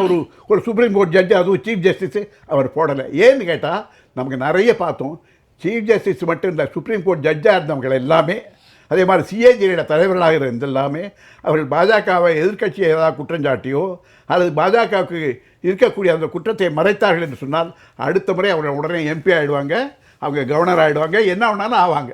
இது வந்து இந்த வேடிக்கையை இன்னும் சொல்ல போனால் இதை போன்ற அரசியல் அவலங்களை இன்றைக்கு பிஜேபி ஆட்சியை நாம் பார்த்து கொண்டு வருகிறோம். அதனால் என்னன்னு சொன்னால், என்னுடைய பயமெல்லாம் என்ன என்று சொன்னால், விடுதலை போராட்ட காலத்தில் இருந்து இன்றைய வரையிலும் எப்படிப்பட்ட தலைவர்கள் இங்கே இருந்தார்கள் அப்படிங்கிறத நம்ம பார்க்குறோம். தமிழ்நாட்டை பொறுத்த அளவில் ஓபி ராமசாமி ரெட்டியார் மாதிரி, காமராஜர் மாதிரி நேர்மையான, எளிமையான, உண்மையான அந்த மாதிரியான தலைவர்கள் எல்லாம் இன்றைக்கு பின்தள்ளப்படுகின்றார்கள். காரணம் என்ன என்று சொன்னால், இன்றைக்கு பணமும் அதே மாதிரி அதிகாரத்தை வைத்துக்கொண்டு எப்படியாவது ஆட்சியை பிடிப்பது, என்னமே செய்து ஆட்சியை பிடிப்பது, என்ன வேணாலும் செய்ய ஆட்சியை பிடிப்பது, அதிகாரத்துக்கு வருவது என்கின்ற ஒரு போக்கு என்பது பொது வாழ்க்கையில் இருக்கக்கூடிய தூய்மையை கெடுக்கும். அதற்கான தொடக்கத்தை இன்றைக்கு பாஜக செய்திருக்கிறது என்று என்னுடைய கருத்து. நவநீத் சார், அதாவது இந்த 70 தொகுதிகளில் 50 தொகுதிகளுக்கும் அதிகமான தொகுதிகளில் பாஜக முன்னிலை வகிக்குதுன்னா, ஆம் ஆத்மி சொல்கிற குற்றச்சாட்டு அதுதான், பணமும் அதிகார துஷ்பிரயோகம் மட்டும்தான் அங்கே பாஜக கையில் எடுத்து வென்றிருக்கு. என்ன நினைக்கிறீங்க? இல்லை, அது அந்த கேள்விக்கு போகிறதுக்கு முன்னாடி ஐயா பேசினார், ஒரு மிகவும் வந்து ஒரு பர்சனல் அட்டாக் பிரதமர் மீது. தமிழ்நாட்டில் கூட பல தலைவர்கள் வந்து மனைவி துணைவின்னு வச்சுருக்காங்க, தனி மனித ஒழுக்கம்னா அதை பற்றி பேசணும். அது அந்த இடத்துல வந்து பிரதமர் மோடி அவர்கள் அந்த அவருடைய மனைவி பெயர் குறிப்பிடலன்னு ஒரு கேஸே போட்டிருக்காங்க. அதாவது அது ஆப்ஷனல் காலமாக இருந்தது, அது எப்போ வந்து கம்பல்சரியாக மேண்டேட்டரியாக ஃபில் பண்ணுன்ற இடத்துல ஃபில் பண்ணியிருக்காரு. இல்லை யாரும் மறைக்கல. அதுக்கு தெளிவாக காங்கிரஸ் கட்சி அப்போவே அவர் முதல்வராக இருக்கும்போதே கேஸ் போட்டிருக்காங்க. அதனால் தனி மனித ஒழுக்க பற்றிலாம் இங்கே பேசணும்னு அவசியம் தமிழ்நாட்டில் நம்ம நிறைய பார்த்துருக்கோம். அதனால் அப்படி பேசணும், அதை கடந்து வரேன். அடுத்தது வந்து சார் இன்னொன்று சொன்னார், அவரும் ஒன்று சொன்னார், இந்த சண்டிகர் எலெக்ஷன். சார் திரும்ப சொல்கிறேன், இவங்க எல்லாருமே ஒரே சண்டிகர் மேயர் எலெக்ஷன்றது நடத்தப்படுறது எலெக்ஷன் கமிஷனால் அல்ல. அந்த மாநிலத்துடைய இப்போ எப்படி மெட்ராஸ் கார்பரேஷன் எலெக்ஷன் நடக்குதோ அந்த மாதிரி மாநில தேர்தல் ஆணையம் நடத்த நடத்தக்கூடியது, அது வந்து பஞ்சாப் மாநிலத்துடைய தேர்தல் ஆணையம் நடத்தியது, அதுக்கு எலெக்ஷன் கமிஷனுக்கு சம்மந்தம் இல்லை, திரும்ப அது ஒரு உருட்டு. அடுத்தது வந்து இவங்க எல்லாரும் சொல்கிறாங்க. நான் என்ன கேட்குறேன், நீங்கள் கரெக்டு, நானும் வந்து இவர் சொல்கிற ஒரு இதில் நானும் ஒத்துக்கிறேன், இவர் சொல்கிறதுல எடுத்துக்கலாம். அதாவது வந்து அஜித் பவார் வந்து என்ன புனிதமாயிட்டாரா கேட்டால் எனக்கும் தெரியாது, எப்படி புனிதமானாலும் எனக்கு தெரியாது, நானும் ஒத்துக்கிறேன். ஆனால் என்னோட அடிப்படையான கேள்வி என்னென்னா, ஒரிசான்ற ஒரு மாநிலம் இருக்குது, எப்படி பிஜேபி அதெல்லாம், காங்கிரஸ் இருக்காங்க, ரொம்ப வருஷமாக ஆட்சியில் இருந்திருக்காங்க, இப்போ தான் ஃபஸ்ட் டைம் ஒரிசாவில் பிஜேபி ஆட்சி வராங்க, பிஜு ஜனதா தள் பல வருஷங்களாக ஆட்சியில் இருந்திருக்காங்க, எப்படி அங்கே மாற்றம் வந்தது? என்ன அங்கே போய் என்ன ரிக் பண்ணாங்களா, இல்லை வந்து போலிங் ஆஃபீஸர் ரிக் பண்ணாங்களா? உங்களுக்கு தெம்பு இல்லை, போய் அங்கே ஒரிசாவில் வந்து நீங்கள் வந்து உங்களால் பார்ட்டி போட்டு உங்களால் வந்து ஒர்க் பண்ண முடியல, நீங்கள் அப்படியே விடுறீங்க. சார் சொல்லட்டுமே, ஒரிசாவில் எப்படி பிஜேபி வின் பண்ணாங்கன்ட்டு, எந்த கட்சி போய் வந்து ஒர்க் பண்ணாங்க அங்கே? இத்தனைக்கும் ஆளக்கூடிய கட்சி பிஜு ஜனதா தள். கடைசி வரைக்கும் வந்து exit poll opinion poll Biju Janata தளுக்கு தான் வந்து ஆதரவு இருந்தது. எப்படி வந்து பிஜேபியால் வர முடிஞ்சது? களப்பணிங்க. இப்போ நீ இதுக்கு சொல்ல வரேன், உத்தரப்பிரதேசத்தில் ஒரு தோல்வி, லோக்சபா தேர்தலில் வந்து தோல்வி நடந்தப்போ அடுத்து வரக்கூடிய தேர்தலில் அவங்க ரியலைஸ் பண்ணி ஒர்க் பண்ணுறாங்க. அப்படி தான் ஆம் ஆத்மி கட்சி இப்போ டெல்லி தேர்தலுக்கு என்ன முக்கியமான காரணம் என்ன இருக்கும்? அடிப்படையாக இருக்கக்கூடிய மக்களுடைய பல எக்ஸ்பெக்டேஷன் வந்து மீட் ஆகலை. இல்ல நீங்க சொல்லக்கூடிய எல்லா குற்றச்சாட்டும் பண்றதுனா எப்படி சார்? அந்த முதல் நாளே போய் மையூஸ் இல்ல, அதுதான் சொல்றேன். இந்த குற்றச்சாட்டு எல்லாம் நீங்க சொல்றீங்க, எனக்கு வந்து லெப்டினன்ட் கவர்னர் தடை செய்யறாங்க. ஏங்க டெல்லி மக்கள் படிச்சவங்க நீங்க சொல்றீங்க. நிச்சயமா உங்களுடைய களப்பணிங்கிறத நான் ஏத்துக்கிறேன். ஆனா அந்த களப்பணி எப்படிங்கறத சொல்லுங்க. அதான் நான் சொல்ல, களப்பணி இந்த பாருங்க, எல்லாம் ஒரு வந்து ஒரு குற்றச்சாட்டு தான் வைக்கிறாங்க. குற்றச்சாட்டு வைக்கிறாங்களே, முதல் நாளே போய் மையூஸ் வந்தாங்க. அது பாருங்க, அப்புறம் வந்து நம்ம இங்க ஈரோட்ல பாக்காதடா தட்டி வச்சு அடிச்சோன்னு சொல்ல, உடனே இங்க கம்பேர் பண்ணாத, அதுக்கு நேரடியா பதில் கொடுத்தாங்க. அதான் நான் நேரடியா பதில் சொல்றேன். ஈரோட்ல தட்டி வச்சு அடிச்சாங்க, நாங்க போன இடைத்தேர்தல்ல யாராவது ப்ரூவ் பண்ண முடிஞ்சதா? இதே தமிழ்நாடு நம்பர் ஒன்னு கொடுக்கறாங்களே, அதான் சார் 15 கோடி பேரம் பேச நம்பரே கொடுக்கறாங்களே. அது அப்ப நான் என்ன சொல்றேன், இது மட்டும் தான் வெச்சு, இது மட்டும் அதுதான் இந்த மாதிரியான ஸ்டாட்டிஸ்டிக்ஸ் டெக்னிக்கை யூஸ் பண்றதுதான் சார். ஃபர்ஸ்ட் டெக்னிக்கே தமிழ்நாட்டுல இந்தியாக்கே உருவானது. திரும்ப இங்க வந்துறேன். இப்ப நம்ம டெல்லி தேர்தல், நான் டெல்லி தேர்தல் அதுக்கு வரேன். அந்த பாயிண்ட் இங்க நம்ம பேசுறதுல நிறைய பேசலாம், அந்த பாயிண்ட்க்கே தான் வரேன். நான் என்ன சொல்றேன், இதுதான் வெச்சு தேர்தல் வேணா அப்ப மக்கள்லாம் ஓட்டு போடல, மக்கள் வந்து மக்களுடைய தீர்ப்பாவை நீங்க எதிர்பார்க்கலன்னு சொன்னீங்க. அப்படினா எடுத்துக்கங்க, நான் அப்படிதான் எடுத்துக்கிறேன். ஏங்க அப்படின்னா நீங்க சொல்றதுல குற்றச்சாட்டு ப்ரூவ் பண்ணுங்க. பல இடத்துல வந்து டிஸ்குவாலிஃபிகேஷன் ஆயிருக்கிறது, பல எம்பிகள் வந்து வெளில வந்திருக்காங்க, ப்ரூவ் பண்ணுங்க. நீங்க வந்து அதை விட்டுட்டு நீங்க என்ன மக்களுக்கு செஞ்சீங்க, நீங்க உங்க சரிங்க பிஜேபி ஒண்ணும் பண்ணல. அது ஒரு விஷயத்தை தெளிவுபடுத்துங்க. இல்லங்க, சில மாநிலங்களை நீங்க ஒப்பிட்டு களப்பணி இல்லை அப்படிங்கிறீங்க. இந்த டெல்லியை பொறுத்த வரைக்கும் களப்பணிங்கிறத கடந்து நிறைய குற்றச்சாட்டை முன் வச்சாங்க. முன் வச்சதுல ஆதாரங்களோட கொடுத்துருக்காங்க. முத நாளே மை வச்சிருந்து அடுத்த நாள் வாக்களிக்க. அடுத்து அது என்ன கேட்கிறேன், 70 தொகுதியில் அந்த மாதிரி நடந்திருக்கா? இவங்களோட லைனுக்கு நம்மளுக்கு ஒரு 50 தொகுதி பண்ணா போதும். அது 50 தொகுதி பண்ணிருக்காங்கன்னு சொல்லுங்க சார். சார் ஒரு பான சோத்துக்கு ஒரு சோறு தான. அதான் சொல்ல வரேன். இப்படி வெச்சு நம்ம வந்து தேர்தலை மக்களை வந்து இப்படி வெச்சு தேர்தலை வந்து வாங்க காசு வாங்கினவங்க மட்டும் தான் ஓட்டு போகணும், மக்களை வந்து நம்ம வந்து துச்சமா பேசக்கூடாது. இவங்க சொல்றது அப்படிதான் இருக்கு, காசுக்கு மக்கள் வாங்குறாங்க அப்படின்ற மாதிரி இருக்கு சார். மக்களை ஓட்டே போட அதான் கேட்கிறேன். அப்போ டெல்லியில இருக்கிற எல்லா பாப்புலேஷன் மக்கள் ஓட்டு போடலையா? அப்போ எப்படி வின் பண்ணுவாங்க சொல்லுங்க? எலெக்ஷன் கமிஷன் தானா பட்டன் பிரஸ் ஆகி இல்ல. இன்னொரு சீரியஸ் சொல்றேன், கடந்த 17 வருஷத்துல இல்லாத அளவுக்கு வாக்கு சதவீதம் குறைஞ்சிருக்கு. 60.42 தான் நடந்திருக்கு இந்த வருஷம். அதுக்கு ஒரு முக்கிய காரணமா தான் சொல்லப்படுகிறது. கடந்த 17 வருஷமா இல்லாத ஒரு வாக்குப்பதிவு. சார் நான் திரும்பவும் சொல்றேன், 2024 உடைய பாராளுமன்ற தேர்தலில் இவங்களுக்கு நல்ல சர்டிஃபிகேட், அப்போ தேர்தல் கமிஷன்லாம் வந்து இவங்க சொல்ற மாதிரி எந்த ஒரு செயல்பாடும் இல்லைன்னு வைங்க, இவங்களுக்கு தான் வந்திருக்கும். ஏன்னா நீங்க ஆல்ரெடி 2 டேர்ம் இருக்கீங்க. உங்களால ஏன் ஒரு 7 எம்பி எடுக்க முடியல? நீங்க நான் ஒரு காமன் பண்ண கேட்கிறேன், உங்களால ஏன் 7 எம்பி எடுக்க முடியல? இப்போ தமிழ்நாட்டில் வந்து இன்னைக்கு வந்து திமுக வந்து ஆட்சியில் இருக்காங்க, வின் பண்றாங்க. ஏன் உங்களால எடுக்க முடியல? நீங்க நல்லா பண்ணிருந்தீங்கன்னா மக்கள் உங்களுக்கு கொடுக்க தானே போறாங்க. அது உங்களுக்கு தெரிஞ்சு அதுலேருந்து நீங்க ரெக்கவர் ஆகி நம்ம என்ன எந்த இடத்துல மிஸ் பண்ணிருக்கோம் ஆம் ஆத்மி நிர்வாக நீங்க திரும்ப குற்றச்சாட்டை வைத்துட்டு வரீங்களே தோத்து வந்து இந்த இதை மக்கள் பேப்பர் படிக்கிறாங்க. எல்ஜி வந்து தடை பண்றாரு நீங்க சொல்றீங்க, டெஃபினட்டா இருக்குங்க அப்படின்னு சொல்லி நாங்க சொல்றோம் அப்படின்றீங்க. பேப்பர் படிக்கிறாங்க மக்கள், நீங்க பாக்குறாங்க மக்கள். அது மக்கள் பாக்குறவங்க வந்து இந்த மாதிரி ஒரு இது வேணுமான்னு சொல்லிட்டு ஓட்டு மாத்தி போட மாட்டாங்க. அதாவது பாஜகவுடைய களப்பணி சாதகமா இருந்திருக்கு, ஆம் ஆத்மியோட நிர்வாக குறைபாடுன்னு வச்சுக்கோங்க. நிர்வாக குறைபாடு எந்த விஷயம் முக்கிய காரணமா இருந்திருக்கு பாஜக பின்னுக்கு? திரும்ப சொல்றேன் சார், பெண்களுக்கான பாதுகாப்பு அவங்க கட்சியை சேர்ந்து சுவாதி மாலியா அவர் அண்ணன் அதை பத்தி பதிலே சொல்லல. அது அடுத்த சுற்று அவர் சொல்லல. ரெண்டாவது விஷயம் வந்து யமுனை நதியில காங்கிரஸ் கட்சியுமே பிஜேபி காங்கிரஸ் கட்சியோட தேர்தல் பரப்புரையிலே முக்கியமா அந்த தண்ணியை கொண்டு போய் பிரச்சனை காமிச்சாங்க. அடுத்தது வந்து இந்த டெல்லியுடைய இந்த சுவாச பிரச்சனை, அது வந்து அவங்களால ஹேண்டில் பண்ண முடியல, டெஃபினட்டா ஹேண்டில் பண்ண முடியல. அது ஸோ மக்களுக்கு ஒரு சேஞ்ச் வேணும், அதை அக்செப்ட் பண்ணுங்க, நீங்க திரும்ப ரீவொர்க் பண்ணுங்க. இப்போ பீகாரில் தேர்தல் வர போகிறது நல்லா நீங்க பர்ஃபார்மன்ஸ் கொடுங்க. பட் அதை விட்டுட்டு கொச்சைப்படுத்தாதீங்க மக்களை. எல்லாருமே காசு வாங்கிட்டு ஓட்டு போடுற மாதிரி மக்களை வந்து பொத்தம்பதமா பேசுறது ரொம்ப தப்பு. இல்ல குற்றச்சாட்டு என்னன்னா பணம் கொடுத்து ஓட்டு போட ஓட்டே போட விடாம அப்ப நான் என்ன சொல்ல 70 தொகுதியில் இருக்கக்கூடிய மக்களுக்கு காசு வாங்கிட்டு இல்ல வந்து ஓட்டு போடாம இருந்தாங்களே, புரியல. இதுதான் கொச்சைப்படுத்துறது, மக்களை கொச்சைப்படுத்துறது சார். ஒரு மிகப்பெரிய தவறு பண்றாங்க. தவறு பண்ணல சார். ஜனநாயகத்துல மக்கள்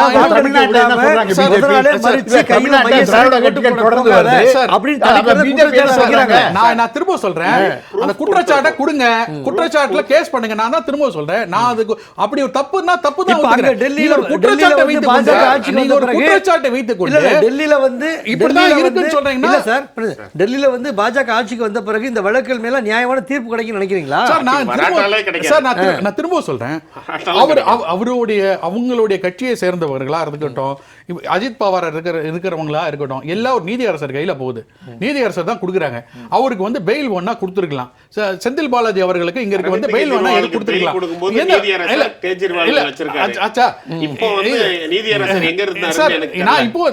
நாம வந்து ஜுடிஷியல் சிஸ்டம் மேல நம்பிக்கை இருக்கணும். சாதாரண மக்களுக்கு வந்து நம்பிக்கையை வந்து அரசியல்வாதிகள் தான் கொடுக்கணும். அதை விட்டு வந்து ஒருதலை பட்சமா வந்து நீங்க செயல்படுறீங்கன்னு சொல்றது தவறான விஷயம். என்ன பொறுத்தவரைக்கும் உங்களுக்கு கிடைக்கலன்னா வந்து தவறு.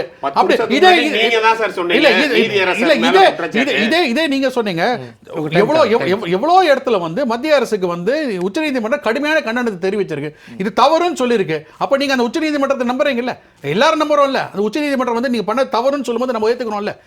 அப்ப அதே உச்சநீதிமன்றம் வந்து ஒரு இடத்துல வந்து தவறு இருக்கு, நடந்திருக்கு, நாங்க வந்து கொடுக்க மாட்டோம் சொல்லி ஏத்துக்கணும். இல்லன்னா இருக்கு, இது வந்து காமன் மேனோட திங்கிங் தான். அது அப்ப மட்டும் உங்களுக்கு வந்து அரசியல் வருது அப்படின்றது எனக்கு புரியல. அது நீங்க தான் சார் என்ன சொன்னேன், அரவிந்த் கெஜ்ரிவாலை பெயில்ல விடும்போது உச்ச நீதிமன்றம் வந்து அவ்வளவு கொட்டுச்சு, ஏன் இவ்வளவு நாள் உள்ள வச்சிருக்க, காரணமே இல்லாம ஒண்ணு ப்ரூவ் பண்ணு, இல்லன்னா நீ கரெக்ட் தான் சொல்றேன். நான் என்ன சொல்றேன், அதுக்கு முன்னாடி அவருக்கு ஏன் பெயில் தராம வச்சிருந்தாங்க? அதுதான் கேக்குறேன். சட்டம் அப்படி சார். அவ்வளவுதான். அது அந்த சட்டத்தை மதிங்கன்ற. அந்த சட்டத்தின் அவ்வளவுதான். அந்த சட்டத்தை மதிங்கன்ற. அந்த சட்டத்தை மதிங்கன்ற. நான் வேற எதுவும் சொல்ல. அந்த சட்டம் நீங்க வந்து திருத்துனது இல்ல. அந்த சொல்லுங்க. சட்டம் இவர்கள் வந்த பிறகு திருத்துனது. அதான் சார் நான் சொன்னேன்ல, ஒரிசால இவங்க சொல்லுவாங்க, ஒரிசால எப்படி வந்துன்னா பதில் சொல்ல மாட்டாங்க. நாங்க இவங்க வந்து அப்படி பண்ணா அப்படி பண்ணா ஒரு எம்எல்ஏ மேல விலைக்கு வாங்கி இருக்கோம், ஏகப்பட்ட எம்பியை விலைக்கு வாங்கி இருக்கோம். சுவாதி மாலிவால் பத்தி பேச சொல்லுங்க. நான் கேக்குறேன். சுவாதி மாலிவால் பத்தி பேச. அது மட்டும் இல்ல, 3 விஷயம் நிச்சயமா தொடர்ந்து பேசுவோம். அப்புறம் வந்து அந்த இல்ல ஆம் ஆத்மியோட பின்னடைவுக்கு என்ன காரணங்கிறத நம்ம தொடர்ந்து பேசுவோம். திரு கந்தசாமி, உங்ககிட்ட தான் நான் இடம்பெறுச்சுன்னு நினைக்கிறேன். அதாவது தொடர்ச்சியாக ஜெயிக்கிற கட்சி மீது குற்றச்சாட்டு வைக்கிறதும், தோக்கிற கட்சி மீது ஆட்சி நிர்வாகத்தில் இருந்தவங்களுக்கு ஒரு பழி வரும், அதனால் கடந்து போகிறாங்க அப்படிங்கிறத கடந்து சுவாதி மாலிவால் மேலே வச்ச குற்றச்சாட்டு ஒரு முக்கிய இந்த வாக்கு விழுவுறதுல ஒரு முக்கிய காரணியாக இருந்திருக்கு அப்படிங்கிற செய்தியை பண்ணுறாங்க. அது மட்டும் அல்ல, நதிநீரை சுத்தப்படுத்துறதுல கொடுத்த வாக்குறுதியை ஆம் ஆத்மி காப்பாற்றலை அப்படிங்கிற ஒரு செய்தி இருக்குது. அது இல்லாமல் காட்டுறேன். இந்த 3 சுவாதி மாலிக் மேலே உள்ள குற்றச்சாட்டுங்கிறது அகைன் அன்னைக்கு அந்த நிகழ்ச்சி நடந்ததுன்னு கூறப்பட்ட அன்னைக்கு அரவிந்த் கெஜ்ரிவால் வெளில வந்து ப்ரெஸ்ஸில் ஒரு மீட் பண்ணி ப்ரெஸ்ஸில் சொல்கிறாரு, அந்த இடத்துல நான் இல்லை, 2 பேருமே என் கட்சிக்காரங்க, இன்றைக்கி இதன் முடிவு செஞ்சு இதன் மேல் அதிகாரப்படுத்தி இதை விசாரித்து என்ன முடிவு வேணாலும் எடுக்கலாம், எடுக்க வேண்டியது சட்டத்தின் அடிப்படையில் இங்கே டெல்லியில் யார் பண்ணணுமோ அவங்க பண்ணட்டும், புகார் அவங்கக்கிட்ட நாங்கள் ஃபார்வர்ட் பண்ணிட்டோம், இதுக்கு மேல் நான் வந்து இவருக்கு சார்பாவோ இல்லை அவங்களுக்கு சார்பாவோ நான் பேசினா அது கரெக்டாக இருக்காது அப்படின்னு சொல்லி அன்னைக்கே புகார் வந்து போலீஸ் கையில் எடுத்துக்கிட்டாங்க. அப்போவே அவரை போலீஸ் விசாரித்தாங்க, அவரை கூப்பிட்டு போனாங்க, அரெஸ்ட் பண்ணாங்க, 6 மாதம் ஜெயிலில் வச்சாங்க. அதுக்கப்புறம் அவர் ஜாமீன் வாங்கிட்டு வெளில வந்திருக்காரு. இன்னும் அந்த விசாரணை முடியறதுக்கு முன்னாடி அதை போய் முண்டிக்கிட்டு நம்ம அதில் சொல்றதுக்கே ஒன்றும் இல்லை அப்படிங்கிறது இருக்கலாம். ஆனால் அரவிந்த் கெஜ்ரிவால் ப்ரெஸ் மீட் இதுக்குன்னே வச்சு சொன்னார், இது வந்து குற்றச்சாட்டுங்கிறது 2 என் கட்சிக்காரங்க, ஒருத்தர் எம்பி, ஒருத்தர் வந்து உதவியாளர், இதில் என்ன நடந்தது அப்படின்னு தெரிஞ்சுக்கிறதுக்கு அங்கே நாங்கள் இல்லை, அதனால இதை பற்றிய முழு இதுவும் அதிகாரமும் போலீஸ்டருக்கு அவங்க முடிவு எடுத்துப்பாங்க. அது சரியான அணுகுமுறை தானா? சட்டத்தை மதிக்கணும், சட்டப்படி நடவடிக்கை. தன்னுடைய உதவியாளர், தன்னுடைய கட்சியோட சட்ட எம்பி இவங்களை தாக்குறாங்க, நான் காவல்துறை தாக்குன குற்றச்சாட்டு வந்திருக்கு. காவல்துறை சார் சில விஷயங்கள் பாருங்களேன், குற்றச்சாட்டு தான் இப்போ உங்களுக்கு எலெக்ஷன் கமிஷன் மேல தன்னுடைய உதவியாளர் தான் கட்சியோட எம்பி ஒரு பெண்ணு தாக்குறாங்க, நான் காவல்துறையோட ஒப்படைச்சிட்டேன் இப்படிங்கிறது பொதுமக்கள் மத்தியில் என்ன நினைப்பாங்க? அந்த இடத்துல எந்த கட்சியில் அந்த மாதிரி பிரச்சனை நடந்தாலும் அந்த பிரச்சனையை அந்த கட்சிக்காரன் அணுகவே முடியாது. அதுதான் உண்மை. ரெண்டு பேருமே ஒரே இதில் பாதிக்கப்படும் போது இவர் வந்து யாருக்காச்சும் ஒரு சார்பாக நின்னே தீரணும். நிற்கும்போது அது வந்து சரியாக இருந்தால் கரெக்டாக இருக்கும், சரியில்லாமல் போச்சுன்னா இன்னொருத்தவங்க பாதிக்கப்படுவாங்க. அப்போ இதை வந்து நம்மை சார்பற்ற ஒருத்தர் விசாரிக்க தான் கரெக்டு. இப்போ இவங்க நம்புறது போலீஸை நம்பலாம். இந்த முடிவு நேரம் கருதி நிகழ்ச்சி இந்த தேர்தல் முடிவுகளை மொத்த கண்ணோட்டமாக நீங்கள் எப்படி பார்க்குறீங்க? பிஜேபி வந்து ஃபஸ்ட்டு எலெக்ஷனில் இப்போ 2-3 குற்றச்சாட்டு சொன்னாங்க, அதுபடியே நான் வரேன், அதுதான் கரெக்டாக இருக்கும். அண்ணா ஹசாரேயோட ஆளாக இருந்தாங்க, அதிலிருந்து அவர் வந்து அண்ணா ஹசாரேட்டேருந்து இப்படி வந்துட்டாங்க அப்படின்னு. பட் அண்ணா ஹசாரே கூட இருந்த எல்லாரும் எந்த கணக்கில் இருந்தாங்களோ அரவிந்த் கெஜ்ரிவால் அப்படி இல்லை. ஏன்னா ஃபஸ்ட்டு நாள்லேருந்தே பிஜேபி ஏற்றுக்கிட்டு தான் இருக்காரு, ஃபஸ்ட்டு தேர்தலேருந்தே ஏற்றுக்கிட்டு தான் இருக்காரு. ஒன்று. ரெண்டாவது, அவர் தானாக கட்சி ஆரம்பிக்கல. திக்விஜய் சிங் சும்மா கத்திக்கிட்டு இருக்காத, வேணா வந்து நீயும் கட்சி ஆரம்பித்து வந்து நெல்லு அப்படின்னு சொன்னதுக்கப்புறம் தான் இந்த நிகழ்வே நடக்குது. அப்புறம் வந்து ஃபஸ்ட்டு எலெக்ஷனில் அவர் சொன்னதெல்லாம் 49 நாளில் நடத்தினார். அடுத்த எலெக்ஷனில் அதை தாண்டி நிறைய வெற்றியை கொடுத்தாங்க, அதுக்கும் பண்ணோம். அடுத்த எலெக்ஷனில் அவங்களுடைய மக்களுடைய ஆதரவு அதிகமாக இருந்தது. இதை பார்க்கும்போது அடுத்து நம்ம வந்து டெல்லியில் மட்டும் ஜெயிக்க முடியல, இதுக்கு ஒரு முற்றுப்புள்ளி வைக்கணும் அப்படின்னு பிஜேபி. அப்போ அவங்களுக்கும் நமக்கு என்ன டிஃபரன்ஸ்னு பார்க்குறாங்க. பார்க்கும்போது இவர் நல்ல சுத்தமாக இருக்காரு, நல்ல செய்கிறாரு, அதனால நீங்கள் வந்து தகவல் அரவிந்த் கெஜ்ரிவால் அவர்கள் முன்னிலை வகிப்பதாக தகவல். இவங்க வந்து ஏகப்பட்ட குற்றச்சாட்டு இருக்குது, எல்லாரையும் விலைக்கு வாங்குறாங்க வைக்கிறாங்க, இவ்வளோ இருக்குது. அப்போது இவரும் கெட்டவன் காட்டணும். அப்போ அவர் மேலே ஒரு கட்டமைக்கப்பட்ட ஒரு பிம்பத்தை உருவாக்குறாங்க, அதில் வெற்றியும் பெற்றிருக்காங்க. அந்த பிம்பம் தான் மிகப்பெரிய தோல்வியை கொண்டு வந்து கொடுத்துருக்கு. அந்த பிம்பத்தில் வெற்றி பெற்றதுக்கு அப்புறம் அடுத்து அவங்கக்கிட்ட ஒரு இது வருது, சரி இவரும் கெட்டவர், அப்போ இவங்களுடைய நலத்திட்டங்கள் அதிகமாக இருக்கு, இவங்ககிட்ட ஒண்ணுமே இல்லையே. ஏன்னா பாஜக கட்டமைத்த பிம்பமே ஆம் ஆத்மி பின்னுக்கு தள்ளி இருக்கு, அதுல வெற்றி கண்டிருக்காங்க. அது இல்லாம பிஜேபி என்ன செஞ்சிருக்குன்னா, அப்போ இந்த மக்கள் மறுபடியும் எதுக்கு இவருக்கு ஓட்டு போடணும், மறுபடியும் 62 கொடுத்துருக்காங்களே அப்படின்னு சொல்லும்போது அப்போதான் இவர் செய்கிற நலத்திட்டங்கள் தெரிஞ்சு அப்படியே காப்பி பேஸ்ட் பண்ணுறாங்க. அது இல்லாமல் அவங்கக்கிட்ட எலெக்ஷன் கமிஷன் அவங்களுடைய அதிகாரம் எல்லாத்தையும் வச்சு இதெல்லாம் இதெல்லாம் மொத்தமாக சேர்ந்து ஒரு தோல்வியை கொடுத்துருக்கு. தொடர்ந்து பேசலாம் சார். ஐயா, உங்களுடைய நிறைவு கருத்தை என்னன்னா, முன்னிலை நிலவரம் தான் பார்த்துக்கிட்டு இருக்கோம், இந்த முடிவுகள் வெளியாகலை. இந்த சூழலில் இந்த முன்னிலை நிலவரம் குறித்து உங்களுடைய இறுதிக்கட்ட கருத்து என்ன? இல்லைங்க, இது வந்து நான் ரொம்ப அதாவது பொதுவாக இன்றைக்கி இருக்கக்கூடிய அரசியல் நிலைமையை பற்றி தான் நான் சொல்கிறேன். இது வந்து இன்றைக்கி டெல்லியில் நடக்குது, நாளைக்கு எங்கே வேணாலும் நடக்கலாம். நான் என்ன சொல்கிறேன்னு சொன்னால், பொது வாழ்க்கையில் எந்த கட்சியாக இருந்தாலும் சரி, அது பாலுவாக இருந்தாலும் சரி, நவநீதா இருந்தாலும் சரி, தோழர் கந்தசாமியாக இருந்தாலும் சரி, பொது வாழ்க்கையில் தூய்மை என்பது நம்முடைய அடிப்படையான விஷயம். அது இல்லை என்று சொன்னால், நீங்கள் எல்லா விழுமியங்களையும் வந்து நம்ம மோசம் பண்ணோம்னு சொன்னால் நாளைக்கு ஒரு நல்லாட்சி அமையாது என்பது மட்டுமல்ல, மக்கள் மத்தியிலையும் அந்த கிரிமினல் மைண்டு வந்துடும். இப்போ நீங்கள் வந்து ஊரில் இருக்கிற 300 வருஷமாக பூட்டி கிடந்த கோயிலெல்லாம் கும்பாபிஷேகம் பண்ணுறாங்க. தமிழ்நாட்டில் விளக்கே ஏற்றாத கோயிலெல்லாம் இன்றைக்கி வந்து தேர் ஓட்டம் விடுறாங்க. இவ்வளோதெல்லாம் பண்ணி பக்தர்கள் பார்த்தீங்கன்னா ஒன்றுக்குமே இல்லை. ஒன்றும் இல்லை, தைப்பூசத்துக்கு பார்த்தீங்கன்னா 5000 பஸ் விட்றாங்க. இது வரைக்கும் தைப்பூசுக்கு 5000 பஸ் விட்ருக்கோமா? அப்போ என்ன சொன்னால், திருவண்ணாமலையில் வந்து அங்கே கிரிவலம் அப்படின்னு சொன்னால் தமிழகத்தில் ஆன்மீக ஆட்சி நடக்குது. அப்போ என்னன்னு சொன்னீங்கன்னா, ஆன்மீகம் வந்து என்று சொல்லி, ஆன்மீகம்னா நம்ம என்ன நினைக்கிறோம்? ஆன்மீகம் பக்தர் கோயிலுக்கு போகிறாங்க, தெய்வ நம்பிக்கை உள்ளவங்க, நல்லது கெட்டதுக்கு பயப்படுவாங்க அப்படின்னு நம்ம நினச்சிக்கிட்டு இருக்கோம். ஆனால் ஏனென்றால் அது வேறு இது வேறு என்பதாக இன்றைக்கு பொதுவாக இன்றைக்கு இருக்கக்கூடிய ஒரு சூழல் வருது. இன்னொன்று சொல்கிறேன், மக்கள் வந்து தமிழ்நாட்டினுடைய என்னுடைய அனுபவத்தை வைத்து சொல்கிறேன். திமுகவும் அதிமுகவும் சேர்ந்து இந்த கடந்த 70 ஆண்டுகளாக நடத்தின ஆட்சியில் திமுகவில் எவ்வளோ தப்பு நடந்திருக்கு என்று எல்லாருமே சொல்லணும். எல்லா மக்களுக்கும் அதிமுக நடந்திருக்கு. ஆனால் என்ன காரணம் என்று சொன்னால், டெல்லி குறித்து பேசுவோம், தமிழ்நாடு குறித்து நன்றி. நீங்கள் நிறைவு கருத்தாக என்ன சொல்லுங்கள்? இல்லை, இப்போ பிஜேபி ஒரு பக்கம் வந்து வெற்றி வாகை சூடுது, ஆம் ஆத்மிக்கு வந்து ரெட்ரோஸ்பெக்டிவ் பண்ணி பார்க்க வேண்டியது ஆம் ஆத்மிக்கு இருக்கிறது. ஆனால் இல்லை முக்கியமாக யாருக்கு என்ன ஒரு செட்பேக் அப்படின்னு பார்த்தோன்னா காங்கிரஸ் கட்சிக்கு தான். ஏன்னா அவங்க கடந்த இப்போ நடந்த பல மாநில தேர்தலில் வந்து தொடர்ந்து பின்னடைவை சந்திட்டு வராங்க காங்கிரஸ். குறிப்பாக சொல்ல போனோம்னா கூட்டணியோடு சேர்ந்து தேர்தலில் பார்த்துருக்காங்க. மகாராஷ்டிராவில் அங்கேயும் அவங்களால இருந்த வாக்கு வங்கியை விட கம்மியாகி இருக்கிறது சிவசேனா உத்தவ் பால்தேக்கரையோட இதுக்கு. அதனால் வந்து காங்கிரஸோட கூட்டணி வைத்தாலும் பெரிய அளவுக்கு வந்து ஒரு இது இல்லை.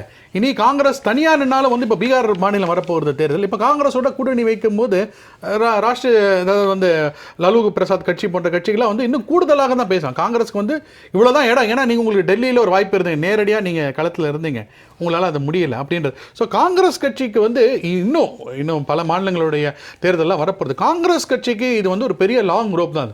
அவங்க வந்து இதுலேருந்து கம்பேக் பண்ணி எப்படி ரெக்கவர் பண்ண போகிறாங்க. ஏன்னா ஆம் ஆத்மி கட்சி வந்து பீகாரில் எப்படி அவங்களுடைய பாசிபிலிட்டி எப்படின்றது தெரியல. பட் குறிப்பாக சொல்லலாம் காங்கிரஸ் கட்சிக்கு வந்து இது பெரிய செட்பேக். ஏன்னா ராகுல் காந்தி லீடர் ஆஃப் ஆப்போசிஷன் இருந்தும் ஒரு பெரிய ஒரு அவரால் வந்து மக்கள் ரீச் பண்ண முடியல அப்படின்ற ஒரு மெசேஜ் வந்து காங்கிரஸ் கட்சிக்கு இருக்கிறது. டெல்லி மக்கள் வந்து ஒரு வாய்ப்பு கொடுத்துருக்காங்க, அவ்வளோதான். இது வந்து ஏற்றுக்கொண்டு ஆம் ஆத்மி இதை ஏற்றுக்கொண்டு பிஜேபி அது எப்படி பண்ண போகிறாங்க அப்படின்றத பொறுத்து தான் பார்க்கணும். ஏன்னா இவர் ஆல்ரெடி ஆட்சியில் இருந்திருக்காரு, இவருக்கான வாய்ப்பு இருக்கிறது. எதிர்க்கட்சி தலைவராக இருக்கும்போது எப்படி செயல்பட போகிறாரு, எப்படி கேள்விகளை வைக்க போகிறாரு அப்படின்றதையும் நம்ம பொறுத்து தான் நம்ம பார்க்கணும். இப்போ 27 ஆண்டுகளுக்கு பிறகு பாஜக மறுபடியும் வருது அப்படிங்கிறத விட காங்கிரஸை பொறுத்த வரைக்கும் பின்னடைவை கொடுத்த ஒரு தேர்தலாக தான் இதை பார்க்க முடியுது அப்படின்னு சொல்கிறீங்க.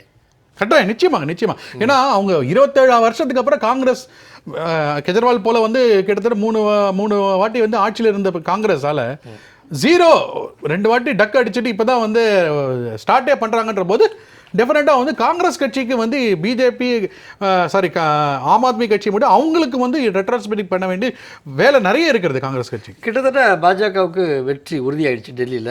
பாஜக எதிர்நோக்கி உள்ள சவால் என்னவா இருக்குது டெல்லியில் தற்போதைக்கு? இல்லை, குறிப்பாக என்னன்னா இப்போ அவங்க என்னெல்லாம் குற்றச்சாட்டு ஆம் ஆத்மி கட்சி ஆட்சி மேலே வச்சிருக்காங்களோ அதை பாஜக வந்து குறுகிய காலத்தில் செய்யலைன்னா நிச்சயமாக வந்து இதுதான் கடைசி வாய்ப்பாக இருக்கும் பாஜகவுக்கு டெல்லியில். ஏன்னா மக்கள் ஒரு வாய்ப்பு கொடுக்குறாங்க. நீங்கள் வந்து குற்றச்சாட்டு இவ்வளோ சொல்லியிருக்கீங்க, இதெல்லாம் பண்ணுறீங்க அப்படின்னு சொல்லும் போது இதை நீங்கள் பண்ணலைன்னா கட்டாயம் வந்து மக்கள் வந்து இதை வந்து ரிவர்ஸ் பண்ணுறதுக்கான வாய்ப்பு நிச்சயமாக இருக்கிறது. நம்ம நிறைய தேர்தலில் அதை பார்த்துருக்கோம். நம்ம உத்தரப்பிரதேச தேர்தலில் பார்த்தோம், நம்ம பாராளுமன்ற தேர்தலில் இவங்க எல்லாருமே சொல்லுவாங்க அயோத்தியாவில் வந்து அவ்வளோ பண்ணாங்க, அந்த தொகுதியிலே வந்து ஒரு தோல்வி. அதனால் இப்போ அங்கே ஒரு டஃப் ஃபைட் கொடுத்து அந்த இடத்துல வின் பண்ணன்னு பார்க்குறாங்க பிஜேபி. அதனால் இது ஒரு சான்ஸ், உங்களுக்கு ஒரு டைரக்ட் சான்ஸ் கிடைச்சிருக்கிறது தலைநகரில் உங்களுக்கு ஆட்சி செய்யறதுக்கு. இவங்க சொல்கிற மாதிரி டபுள் இன்ஜின் சர்க்கார்ன்ற ஒரு வார்த்தையை யூஸ் பண்ணால் கூட இரண்டுமே இணக்கமாக இருந்து நீங்கள் செயல்பட்டீங்கன்னா உங்களுக்கு மீண்டும் டெல்லி மக்கள் வாய்ப்பு கொடுப்பாங்க, இல்லைன்னா இதே கடைசி வாய்ப்பாக இருக்கும். ஐயா பாலையா, அதாவது டெல்லியை பொறுத்த வரைக்கும் இப்போ ஆட்சி அமைக்கிறது கிட்டத்தட்ட பாஜகவுக்கு உறுதியாக இருக்குது. பாஜக எதிர்நோக்கி இருக்கக்கூடிய முக்கிய சவாலாக எந்தெந்த விஷயத்தை நீங்கள் பார்க்குறீங்க டெல்லியில்? இல்லைங்க, முதல்ல ஒரு நவீன் சொல்கிற ஒரு விஷயத்தை நான் ஏற்றுக்கிறேன்.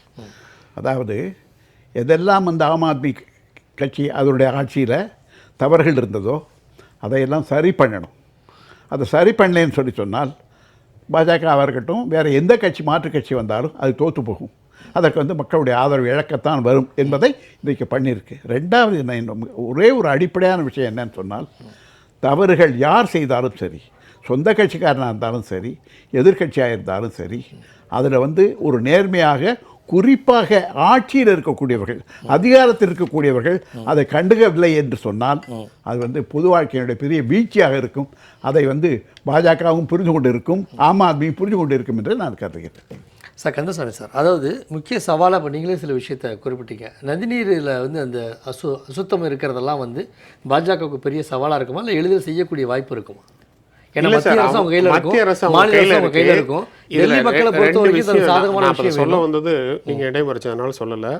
சுவாதி மாளிகை இல்லாமல் இந்த யமுனாவும் அப்புறம் வந்து இந்த காற்று மாசுபாடுக்கு என்ன காரணங்கிறத முழுசாக கண்டுபிடிச்சி கிட்டத்தட்ட அதை குறைச்சிருக்கும், கம்மி பண்ணியிருக்கோம். இத்தனை நாள் இருக்கும் அப்படிங்கிறத அது கம்மியாயிருக்கு. குறைக்கல சார், கம்மியாயிருக்கு. ஒவ்வொரு ஆண்டும் அதிகப்படுத்தினது செய்தி. நீங்கள் வந்து புள்ளி விவரங்கள் பார்த்தீங்கன்னா இத்தனை மைக்ரான் இருக்கும், இத்தனை நாள் இருக்கும் அப்படிங்கிறது அது கம்மியாயிருக்கு. ஒவ்வொரு நாளுமே செய்தித்தாள், நானே செய்தி இங்கே படிச்சிருக்கேன் சார், அந்த ஒவ்வொரு ஆண்டுடைய எண்ணிக்கை அதிகமாகுது. விவசாயிகள் எரிக்கக்கூடிய அந்த வைக்கலை எரிக்கக்கூடியதை குறைக்கவே இல்லை. இல்லை பனி பெயர் இல்லை, நான் சொல்றேன், நான் முழுசா சொல்லிக்கிறேன். பஞ்சாப்ல இருந்து எரிச்சு வர்றது ரொம்ப அதிகமா இருந்தது. இப்போ வந்து நாங்க ஆட்சிக்கு வந்ததுக்கு அப்புறம் பஞ்சாப்ல 40% அது குறைஞ்சிருக்கு. அந்த வைக்கோல் என்ன பண்றதுக்கான மாற்று திட்டம் கொடுத்தீங்க? அது என்ன கொடுத்துருக்கோம் அப்படின்னா ஃபெர்டிலைசர், அது வந்து உரத்துக்கு பயன்படுறது இல்லை, அது மேல தெளிச்சோம் அப்படின்னா மண்ணும் நல்லா இருக்கும், அதுவும் மக்கிரும் அப்படிங்கிற மாதிரி இயற்கையான ஃபெர்டிலைசர் கொடுத்தோம். அதுக்கு பஞ்சாப்ல எரிக்க கூடாது அப்படி, ஆமா, எரிக்க கூடாதுங்கிறதுக்கு ஊக்கத்தொகை அப்படிங்கிறத கவர்மெண்ட். ஆமா ஆமா, அதனால தான் அங்கே 40% குறைஞ்சது, வருஷம் குறைஞ்சிக்கிட்டே வருது. இதுல எங்கெல்லாம் சவால் வரும்னா, ராஜஸ்தான் சைடில் புழுதி புயல் வருதுன்னா அது இங்கே பாதிக்கும். பஞ்சாப்ல எரிக்கணும்னா இங்கே பாதிக்கும். ஆனால் பஞ்சாப்ல இப்போ ஒரு 40% குறைஞ்சிருச்சு. இப்போ அதை சுற்றி யூபியும் ஹரியானாவும் தான் இருக்கு. இவங்களும் இதே ஒத்துழைப்பை கொடுத்து குறைச்சிக்கிட்டே இருந்தாங்கன்னா நாங்கள் வரும்போது அது என்ன இதில் இருந்ததோ அதை விட இப்போ வந்து கிட்டத்தட்ட ஒரு 40-45% குறைஞ்சிருச்சு. அதோட கால சூழ்நிலை அது இன்னும் குறைய வாய்ப்பு இருக்குது. யமுனையை பொறுத்தவரை உத்தரப்பிரதேசம் ஹரியானாலேருந்து வரும்போது ஒரு இடத்துல வந்து கிட்டத்தட்ட ட்ரீட் பண்ணாத வாட்டர் வந்து நிறைய கலக்குது. அதை வந்து வீடியோவாக எடுத்து சப்மிட் பண்ணியிருக்கோம் எலெக்ஷன் கமிஷனில். இப்போ நீ ஏன் இப்படி சொன்ன, பாய்சன்னா வருதே அப்படின்னு அவங்க கேள்வி கேட்டதுக்கு அதுக்குண்டான ஆதாரமாக அதை சப்மிட் பண்ணியிருக்கோம். அதை சரி பண்ணணும். அதை சரி பண்ணாதான் நீங்கள் இங்கே வர்ற தண்ணி நல்லா இருக்கும். நீங்கள் என்னதான் இருந்தாலும் யமுனை டெல்லியில் ஆரம்பிக்கல, டெல்லியில் முடியலை, எங்கேயோ ஆரம்பிக்குது, டெல்லியை கடக்குது. கடக்கிற இடத்துல நாங்கள் ட்ரீட்டிங் பிளான்ட் வந்து கிட்டத்தட்ட 40 பிளான்ட் புதுசாக கட்டமைச்சிருக்கோம். அதில் இருந்து தான் கிட்டத்தட்ட 77% குடிநீர் வந்து நம்ம வந்து டெல்லிக்கு கொடுத்துக்கிட்டு இருக்கோம், எங்களுடைய ட்ரீட்மெண்ட் பிளான்ட்ல இருந்து தான். அப்போ அந்த ட்ரீட்மெண்ட் பிளான்ட் டெல்லியிலேருந்து போகிற எல்லா கழிவுநீர் எல்லாத்தையும் சுத்தப்படுத்தி அதுக்கப்புறம் யமுனையில் உள்ள தண்ணி அதையும் சுத்தப்படுத்தி அதில் அமோனியா அளவு எல்லாத்தையும் செக் பண்ணி அதை தான் கொடுத்துக்கிட்டு இருக்கோம். முடிஞ்ச அளவு குடிநீர் சப்ளையை கீழே 50% கீழே இருந்ததை கிட்டத்தட்ட 87% எடுத்துகிட்டு வந்துட்டோம். இன்னும் ஒரு 13% அதில் பாக்கி இருக்குது. பாக்கி இருந்தாலே பிரச்சனை, ஒரு இடத்துல சொன்னாலும் பிரச்சனை தானே. அப்போ அதை சரி பண்ணோம். அது இவங்களை இப்போ ஆட்சிக்கு வந்துட்டாங்க அப்படிங்கிறது உறுதியாச்சுன்னா இவங்களால முடியும் அப்படின்னா அதை செஞ்சு காட்டணும். அந்த ஹரியானா உத்தரப்பிரதேசத்துலேருந்து வர்றதை அந்த ட்ரீட்மெண்ட் பண்ணாமல் கழிவுநீர் வந்து மற்ற தொழிற்சாலையிலேருந்து கலக்கிறத நிப்பாட்டினா தான் டெல்லியை கடக்கும்போது அது கரெக்டாக இருக்கும். டெல்லியிலேருந்து கொண்டு போய் கொட்டுறதே கிடையாது. ஃபஸ்ட்டு காற்று மாசுபாடு பொறுத்தவரை இவங்க எல்லாருமே எரிக்கிறத கம்மி பண்ணி பஞ்சாப் அரசு வந்து அந்த விவசாயிகளுக்கு ஊக்கத்தொகையும் கொடுத்து எரிக்கக்கூடாது அப்படிங்கிறதுக்கு ஊக்கத்தொகையும் கொடுத்து அப்புறம் அந்த இதை மக்கிறதுக்கு இயற்கையாக மக்கிறதுக்கு ஃபெர்டிலைசர் சப்ளையும் கொடுக்குற மாதிரி மற்ற கவர்மெண்ட்டும் ஊக்கத்தொகை கொடுக்கணும். இதை வந்து அரவிந்த் கெஜ்ரிவால் சென்ட்ரல் கவர்மெண்ட்டுக்கு ஒரு கோரிக்கையாகவே ஏற்கனவே வச்சிருக்காரு. நாங்கள் பஞ்சாபில் செய்கிற மாதிரி கொஞ்சம் ஹரியானாலையும் மாநிலத்தில் ஒரே ஆட்சி இருக்குது அப்படிங்கிறப்ப அதுக்கான சாத்தியக்கூறுகள் அதிகமாக இருக்குது. இவங்க செஞ்சே தீரணும். நம்ம அரங்கத்தில் கலந்து கொண்டு டெல்லி தேர்தல் முடிவுகள் குறித்து உங்களுடைய கருத்துக்களை தெளிவாக பரிமாறிக்கொண்டமைக்கு மூவருக்கும் நன்றி. நேர்களே, தற்பொழுது கிடைத்திருக்கிற நிலவரத்தின் அடிப்படையிலே டெல்லி சட்டப்பேரவையில் உள்ள 70 தொகுதிகளுக்கும் நடந்த தேர்தலிலே ஆம் ஆத்மி 42 இடங்களில் 27 இடங்களில் முன்னிலை, பாரதிய ஜனதா கட்சி 42 இடங்களில் முன்னிலை வைத்துக் கொண்டிருக்கிறது, காங்கிரஸ் ஒரு இடத்தில் முன்னிலை வைத்துக் கொண்டிருக்கிறது. தொடர்ந்து வாக்குகள் எண்ணப்பட்டு கொண்டிருக்கின்றன. அடுத்த சில மணி நேரங்களில் டெல்லியில் ஆட்சி அமைக்கப் போவது யார் என்பது தெல்ல தெளிவாகிவிடும். நேர்களை நேரலையில் சந்திப்பது மகிழ்ச்சி. மீண்டும் சந்திப்போம். நன்றி.